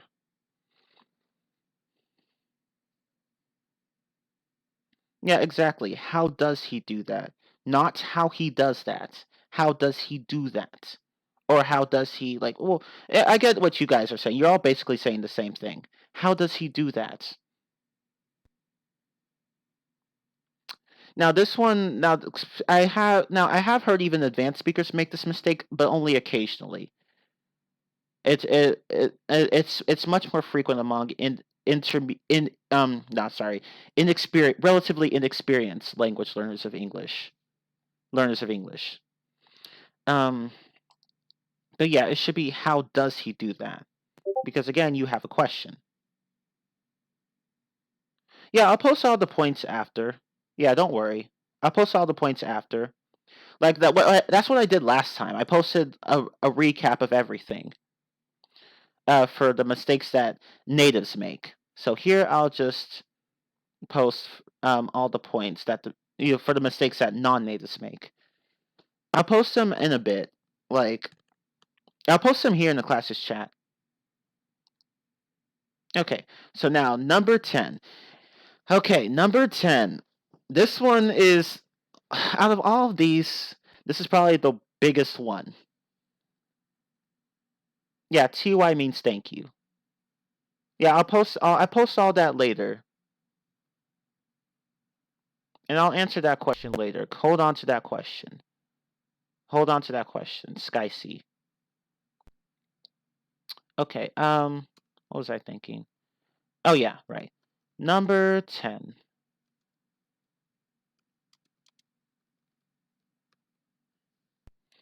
You all knew this was coming. It's honestly probably the biggest error you could make as a non-native speaker. Misuse of articles. This one is a big one. And it's frustrating because for the non-natives, I mean, because if you come from a language that has no articles or that has articles but they're limited in use, then mastering them in English is going to be exceedingly difficult. You could get to the point where you'll get it right most of the time, but there may still be occasions where you screw it up, even as an advanced speaker. In that case, an apple a day keeps the doctor away. Okay, so what do I mean by this? Well, you'll hear, for example, speakers of Slavic languages in particular, most of them, they tend to make this mistake because languages like Russian, Croatian, Serbian, they don't have articles. So they don't know when to use them. Or, I mean, and they eventually learn when to use them, but there'll still be occasions where they just mess it up. And it's not just the people of Slavic languages, pretty much any language that doesn't have articles. But anyway, what is wrong with this sentence?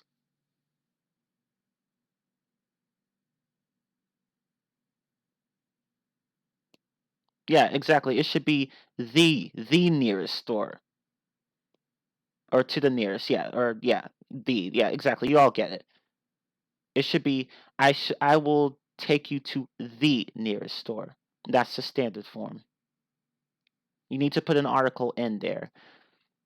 And now, regarding rules for articles, there are some general rules, but they don't work all the time. So I would suggest that you just listen to how they're used. You'll pick them up eventually. You may not get it right 100% of the time, but you can get it right at least most of the time. So in this case, oops, why did I put the number there? I'm copying from a bulleted list. That's probably why. Okay, I will take you to the nearest store. Yeah, the superlative. Yeah, it's superlative. Nearest to superlative. This is an easy example, but again, but again, I'm talking about really not just issues that uh, advanced speakers make, advanced learners of English make, but mistakes that um, a beginner or even intermediate speakers make as well. So really, these mistakes. I'm covering all types of mistakes. Okay. What is wrong with this sentence?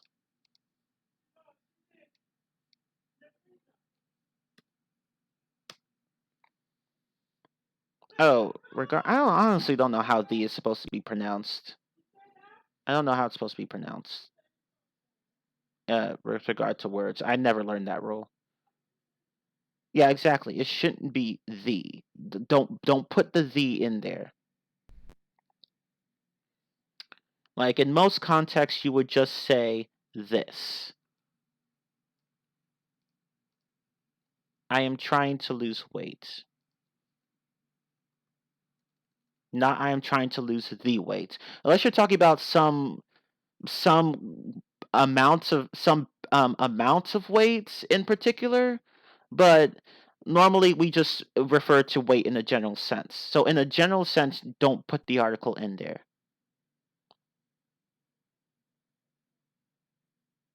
So the standard form would be I am trying to lose weight.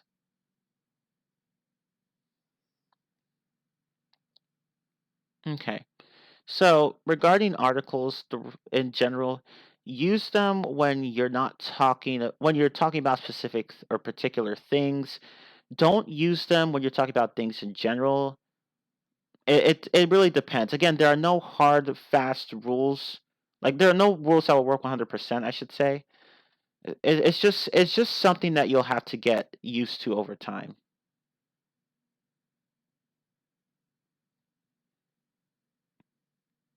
Oh, and one thing I forgot I want to mention. There are times where you could actually omit. Now these are rare occasions, but there are times where you can actually omit the article or put it in and it won't matter at all. Like for example,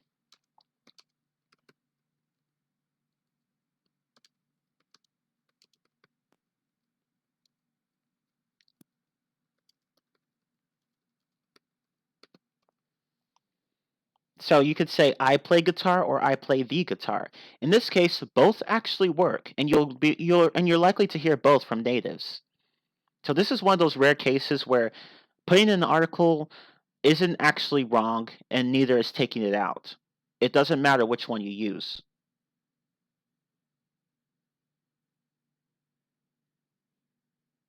So you could technically say either.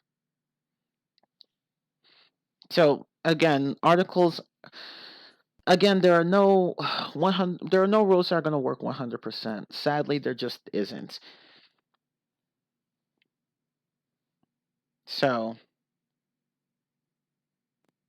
So yeah, it really just depends. Well, actually, no. For both, I play guitar and I play the guitar. They're both speaking in a general sense. It's they're both in a general sense. You play the guitar, or you play the guitar, as an instrument. You play guitar. So in this case, there's no difference between the two. Let's go to the cinema. Yeah, in that case, you would use the. Don't take out the in that case. Don't say let's go to cinema. That won't sound right. But yeah, in general, articles are quite difficult. But yeah, it's the same for all instruments. You could say I play piano or I play the piano. It really doesn't matter. Um, I play a piano. Could that one is that one I don't that one really wouldn't work, at least in most contexts. Unless you want to say I play like I play a really fancy piano or a really nice piano. In that case, you could use a. Or you could say I play the really nice piano in my room. Or like if you're talking about a specific piano. Or you could say I play oh yeah, never mind. Yeah. It really just depends. That's the thing about articles. It really depends on how you're describing the noun.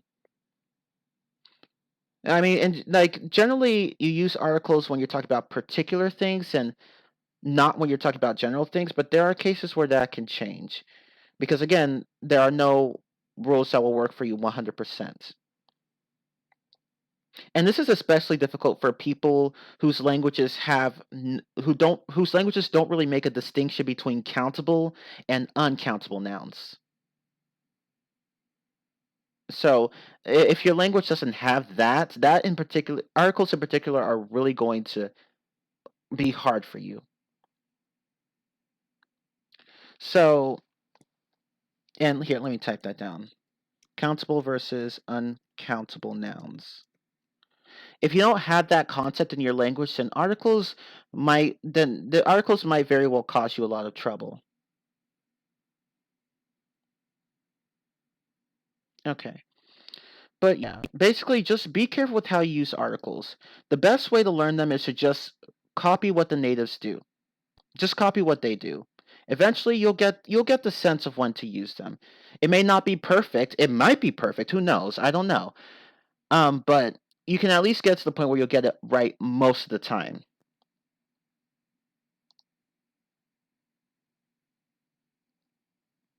Okay. So, in any case, that's really all the that should be all the issues so far. Let me go ahead and type them up again. So we're going to do a recap.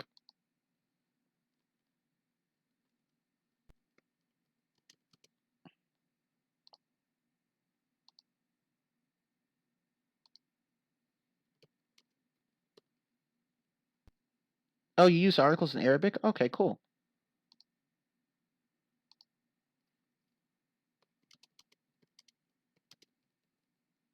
I'm just retyping all of the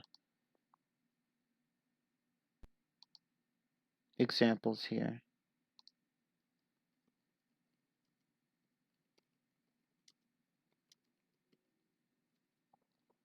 Yeah, that's not a bad question to ask. Yeah, that's a valid question. Is there any schedule for future classes? The problem is that it really depends. It really depends on the teacher.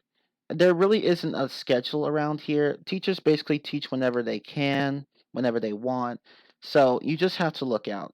But normally they're pretty good about giving you advance notice. Like I try to tell people like at least 12 hours ahead of time. Then I remind them 2 hours before, 1 or 2 hours before, and then I tell them when the class has started. So that way everyone gets a chance to come to the lesson. Okay, but let me go ahead and finish typing this up.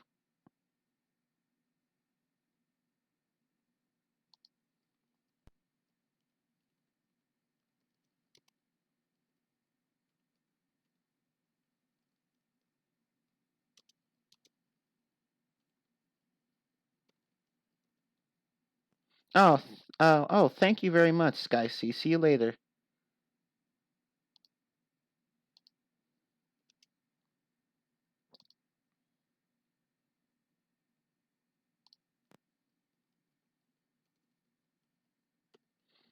Should I use fancy words, normal words, in spoken English? Don't just use normal words. Don't try to sound fancier. Don't try to sound more fancier than you are. If you naturally use large vocabulary, fine, go ahead. But if you don't actually speak like that and you're just and you're just using random big words whenever, that doesn't reflect well on you because you're just trying to, it makes you sound pretentious in a way.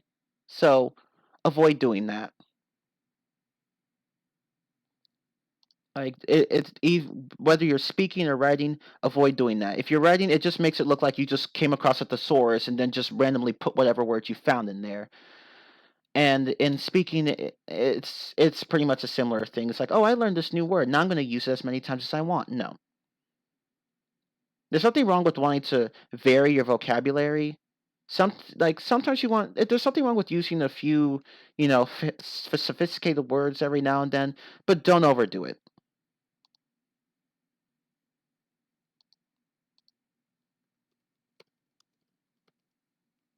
Okay. It's better to make your messages simple as simple as possible. Let's see.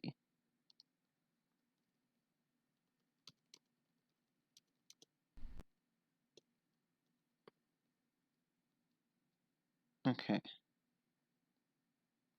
Okay, so now we're gonna do.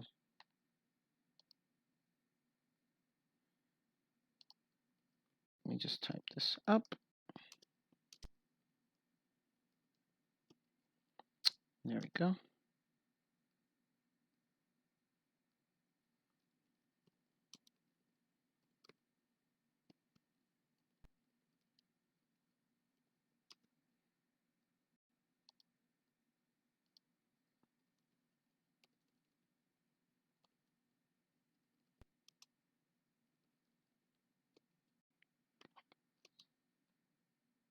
And okay, there we go. Okay, so let's go ahead and put this here.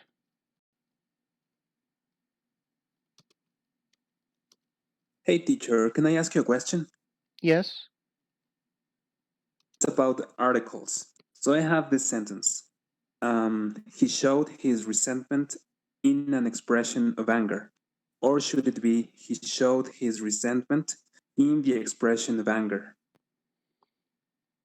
Oh, I actually didn't even cover that. The difference between a, and the. That's actually a good question. Okay. So what he's asking is this. Um.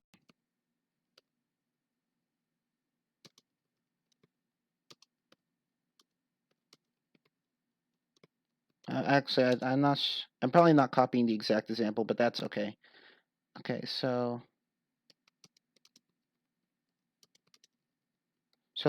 what he's asking is this.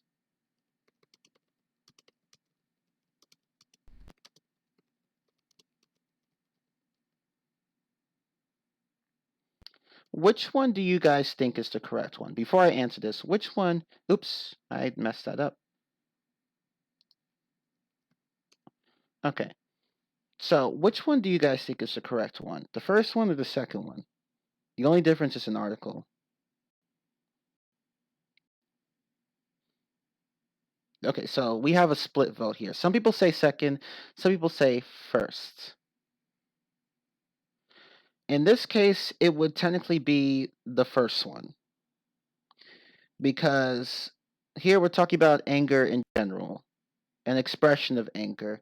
The expression of anger sounds too particular here because it implies that there's just one expression of anger when that's really not the case. So it's technically the first one. So that's the difference. The first one implies that is you're talking about just any expression of anger.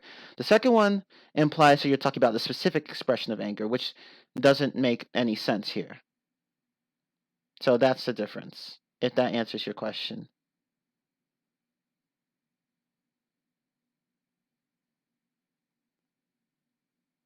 You could use with instead of in. Yeah, I guess that works. I guess in this case it doesn't really matter.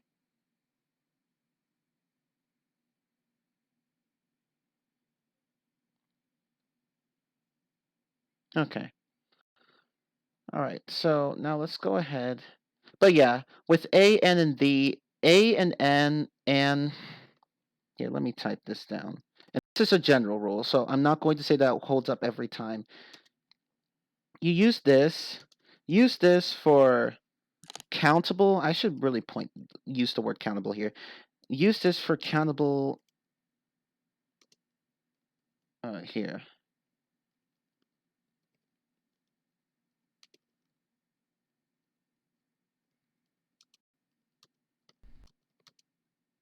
Let me put this.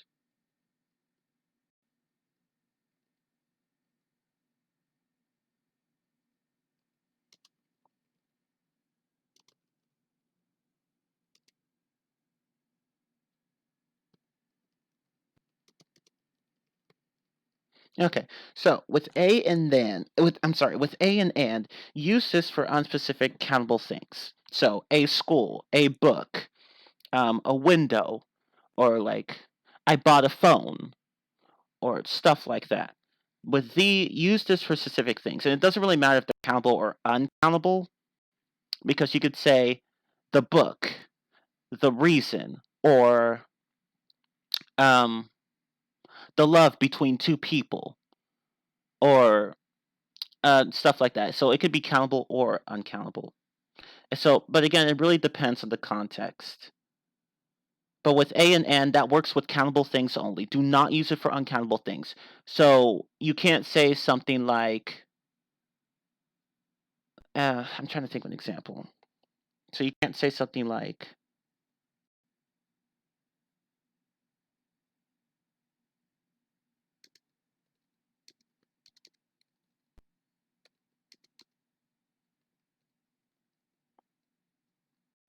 you can't say something like this. So you can't say, let me edit that a bit. Let me change that. So, okay, now I'll edit it. So you can't say, I feel a sadness. You can say, I feel sadness, but not, I feel a sadness. That's not correct. Because sadness isn't countable in this case. Yeah, exactly. And as that store says, you can't say not a water. You can say the water, but not a water. So don't do that. It's a new book. It's the book I've been looking for. Yeah, that's a good use of a versus the. Yeah, you can say a reason. Reason is countable, but not always though. Sometimes it's uncountable. Like you could say within reason and not within a reason. So if you said we choose our candidates for the job within reason, like with fair methods and all that stuff or whatever, but you can't say within a reason.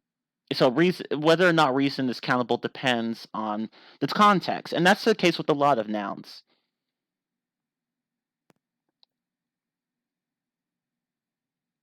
So it really depends. Okay.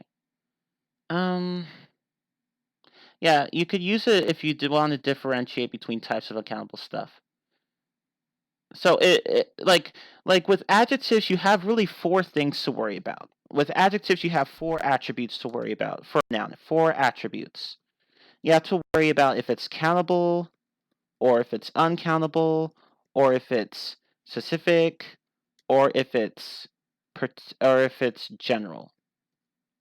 So, and there could be more that I'm missing, for more attributes, but those are ones that you often have to worry about. These will factor in, these will determine whether or not you should use an article. So it really depends.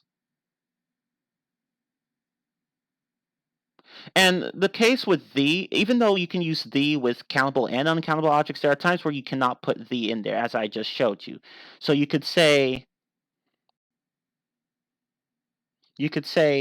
life is hard, but not the life is hard. Don't say that ever. Now, in Spanish, you would technically say that. You could technically say that. But in English, no. Don't put the article before life. So even though Spanish has articles too, they work differently, a bit differently there in that regard. So even if your language has articles, they may not always correspond to article usage in English. Now, in that case, yeah, you could say the life of a doctor is hard and the life he lived is whatever. In that case, you can put the before life. But if you're talking about just life in general, no. Because here, you two were talking about specific things. But in my example, I mean life is hard. So, of course, the article doesn't work there. Okay. Oh, we'll see you later. Drinina, if I pronounce that correctly. Okay, I don't want to make this lesson too long, so let's go ahead and do our wrap up. Yeah, exactly. You go to school. I go to school, not I go to the school. I mean, that could work in certain contexts, but normally people aren't referring to a specific school. They're referring to school in general. So you would say, I go to school or I go to work, but not I go to the school or I go to the work. Although the first one could work in certain contexts, but I can't think of a context where I go to the work would ever work. Okay.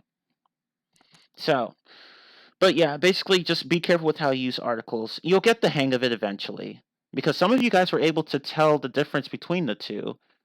Between when to use a and when to use the, and when to put one in there, an article in there, when not to. So it's not impossible to acquire articles, though it might be possible never to fully acquire them, if that makes sense.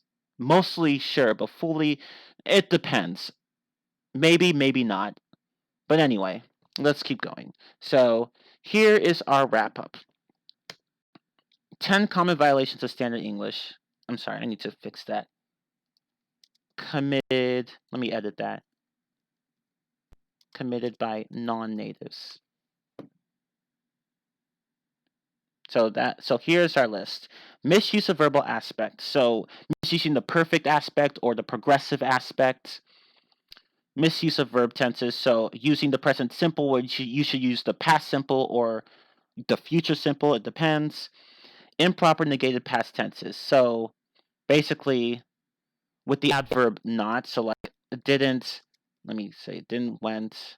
Let me put something. Let me append something there to that.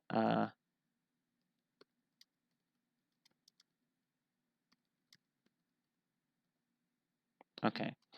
Yeah. So by negated past tense, I mean when you use not in the past tense. In that case, you'd have to use did as well. So like didn't, went is not right. You would say didn't go. You conjugate only the first verb. You use two verbs for using the past tense with the adverb not. So in that case, you have to be careful with how you conjugate the past tense. Okay. And number 4, misuse or omission of prepositions. So using the wrong preposition, or not putting one in there when there should be one, or putting one in there when there shouldn't be one. So it really all just, so you really just need to be careful with how you use prepositions. Okay. And there was actually one more example I wanted to post with regard to that, but I'll do it after this recap. Okay. Yeah, you're right. We have to develop the ability to feel the language, because most of what because the thing is that most of the grammar of any language, most of your grammar, native or non-native, is completely subconscious. It's just subconscious. So so most of the time you can just rely on intuition uh to say what you need to say what you should say. Okay. Because grammar can only cover so much. It can't cover every possible feature of a language. So intuition is, so even though grammar isn't exactly completely unimportant, it is important in some contexts anyway. But intuition is overall more important. So just keep that in mind. Okay.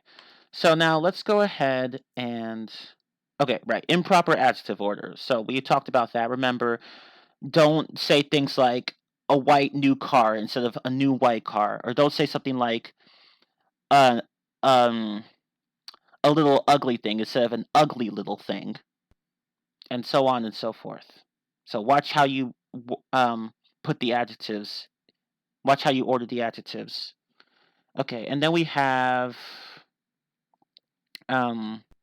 misuse of gerunds and infinitives. So using an infinitive when you should use a gerund, and using a gerund when you should use an infinitive. Like when you say something like "I enjoy to swim" instead of "I enjoy swimming," don't do that. Or when you say,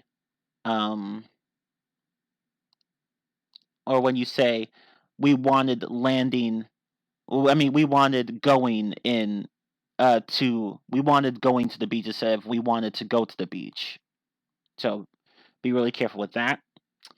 And do versus make, two different verbs.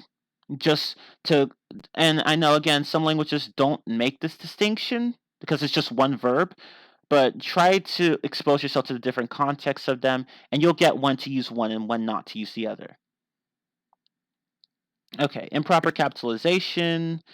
Of course, capitalize proper nouns always. Common nouns are capitalized only if they're at the beginning of a sentence, because the first word of every sentence in English is always capitalized. So keep that in mind. And improper syntax, watch how you order your words in questions, in non-embedded and in embedded questions. Be careful with that. And in subordinate clauses as well, be careful with how you order the verb there, because the subject comes first, and then in subordinate clause, where the conjunction is not the subject of the sentence. So like what that is instead of what is that. Like I don't know what that is instead of I don't know what is that. The first one is correct, the second one is not. And of course the misuse of articles. Again, know when to put a, an, or the in there, know when not to put them in there, and know when to when Damn you! Wow. know when to use a and an instead of the, and when to use the instead of a and n. So just be really careful with how you do that. Okay. And yeah, of course, I is always capitalized. Always. Every single time. Okay, but that's our wrap up. So that's really it. Okay. Yeah. We spent quite a bit of time on the first issue, but we pretty much went through the other ones pretty quickly. So it's okay. All right. So yeah. So be careful, be mindful of how you do these. Some of these aren't a huge deal. Actually, I'd say oh yeah, a few of these aren't a big issue, but most of these are pretty big. Pretty big. So be really careful with these, because they will just most of the time committing these errors will give you away as a non-native speaker. And of course you're not of course it's pretty unrealistic to try to sound like exactly like a native speaker, but you want to get as close as possible as you can. So like I'm not saying that's impossible, but it certainly is it's pretty difficult to achieve. But you can get as close as you can to a native speaker though, like really, really, really close. Really close. But anyway, just be mindful of those violations of standard English. Try not to commit them. Try to be aware of them, especially while writing. And yeah, that's really it for this lesson. Yeah, it's technically possible to have perfect grammar but have a very slight accent, depending on how when you learn the language and how much exposure you've had to it. Like if you learned it at like 10, you're probably gonna have barely any accent or even no accent. But if you learn it at like say 25 or 30, age 25 or 30, then it's going to be much harder to get a native like pronunciation. The earlier you start, the better, in terms of sounding native anyway. But yeah, it is technically possible to sound very much like a native speaker. I can't say 100% for sure, but you could, but like definitely at least 99%. But anyway, I'm glad to help you all. Ooh, that's actually a really good point. Yes, stress patterns are extremely important, not just in English, but in any language really. How your intonation is quite important. So in English we have an up and down pattern, but in languages like Spanish it's kind of flat. So be really mindful of how you have intonation for your sentences because that's actually quite important. And yeah, word stress is important too. Not just in terms of intonation, but in terms of the meaning of a sentence, because there are some nouns that, depending on how you stress a syllable, mean different things. Like, for example, the word desert. That's a noun, but desert is a verb. So I deserted you in the desert. So you can see that stress actually matters, not just in intonation, but when it comes to determining the meaning of a word. So, but again, natural exposure to English will get rid of most of these issues that learners have. You may not be able to make them completely go away. For some, you probably can. It really depends on how much time you put into the language. But if you don't get it perfect, that's okay. No one is expecting you to. But it's okay, Thor. Don't worry. But anyway, that's it for now. Um, that's really it for the lesson. Just be mindful of how you speak. Oh, wait, one more thing I forgot to mention regarding prepositions. What is wrong with this sentence? So, hold on.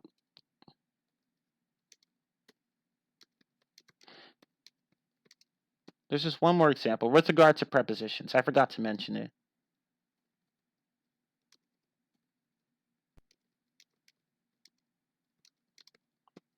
Now, I know I once knew a speaker of English. She was a very advanced speaker. She was from Bangladesh, I believe. So, she made this mistake all the time. She she often said this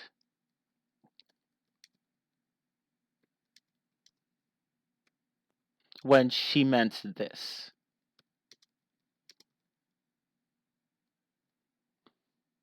Can anyone tell me what the difference is between those sentences?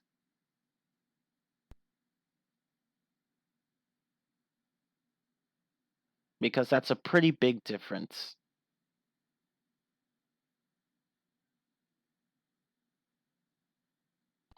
Yeah, exactly. Take over. When you take over something or someone, it's like you're controlling it entirely, or like you just controlling it entirely. Not so much devour, but just controlling it, like taking complete control or having complete control over someone or something.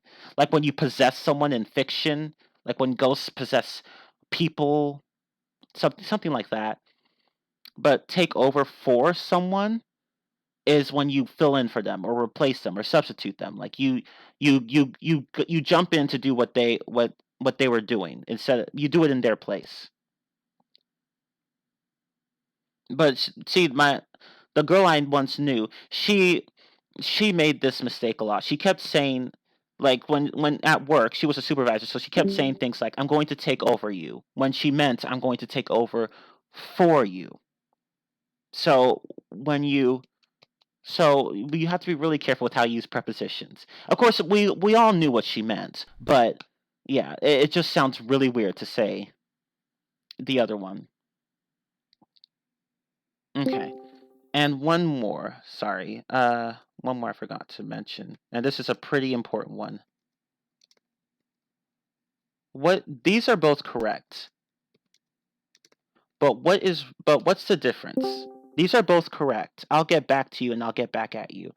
But there's an important difference. What's the difference?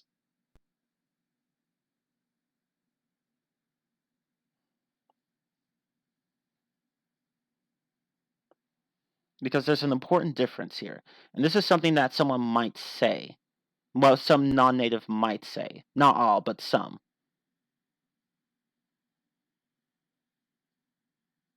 Yeah, exactly. At you implies revenge, that you want revenge of someone.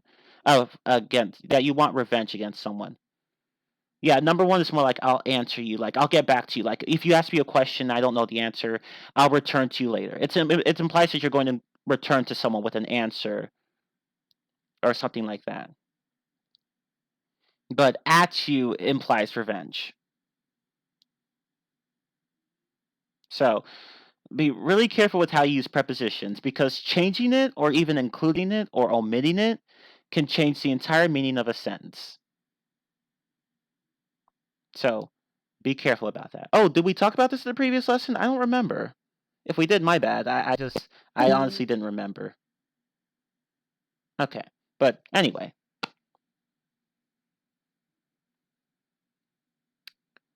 But yeah, that's just, but basically, be careful with how you use prepositions. Yeah, well, it's harder to correct Mr. errors C, while, huh? yeah, I was wondering if you could explain briefly the difference between in time and on time. Okay, yeah, I can do that. Yeah, it is harder to correct those while speaking. While writing, it's a different issue, but while speaking, it's harder. Okay, on time imply. Okay, so at time and on time. At time, I'm sorry, not at time. In time and on time. That's what he's asking. In time and on time. So the difference between these is that on time implies that they both deal with lateness, but I don't know how it's hard to explain this one, but when you say that you're on time, it means that it means that that it just means that you're not late. You're punctual. But in time is like when you're trying to beat a deadline, if that makes sense. So we'll never get this project done in time. You're trying to beat a deadline. So um so you wouldn't use on time there. So that's the difference. Um I think I had an example here actually that let me see if I can find it. I had an example here.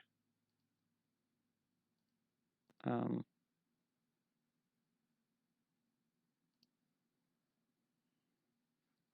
oh, here it is. Okay. So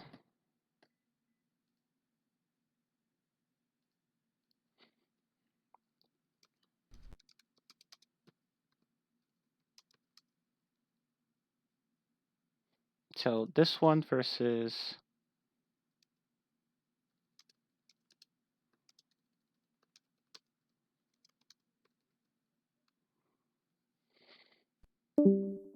okay.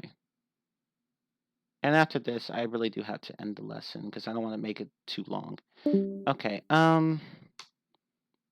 So let me boldface these so that they're a little easier to read.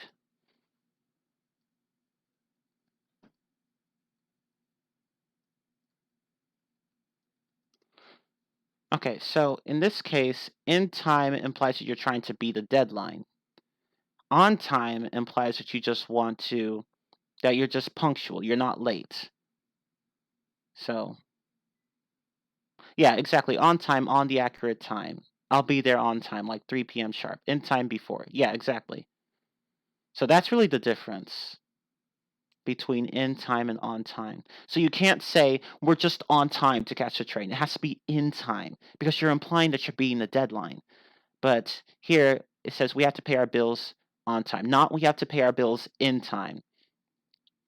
Because I mean, yeah, technically you don't want to pay your bills too late, but in this case, it's more that you're just trying to that you're just, that you don't want to be late to paying your bills rather than that you're trying to beat some deadline.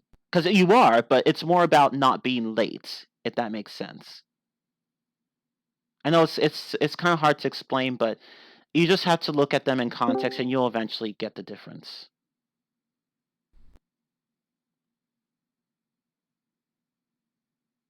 Oh, actually, that's a good example. Even though we were late, we arrived in time. Like that is technically possible. Like you were late to some event, but the event hadn't actually started yet because there was some mess, there was some trouble. beforehand that caused a delay. So you were late, but you were in time to see the show, if that makes sense. Okay. That's the best way I could explain it. Again, if you look at these in context over and over again, you'll see what the difference is. Oh, thank you, sure thing. Okay, but hopefully that answers your question. All right. Well, that's the end of the lesson, everyone. I'm going to stop it right here. So, hopefully you all learned something from this. Don't make amateur mistakes like this. Because remember, you guys want to show the natives that you know what you're talking about. So try not to make any of these mistakes. Oh, you're welcome. You're welcome, Ash Talk. You're welcome, all of you. Okay, so that's the end of the lesson, everyone.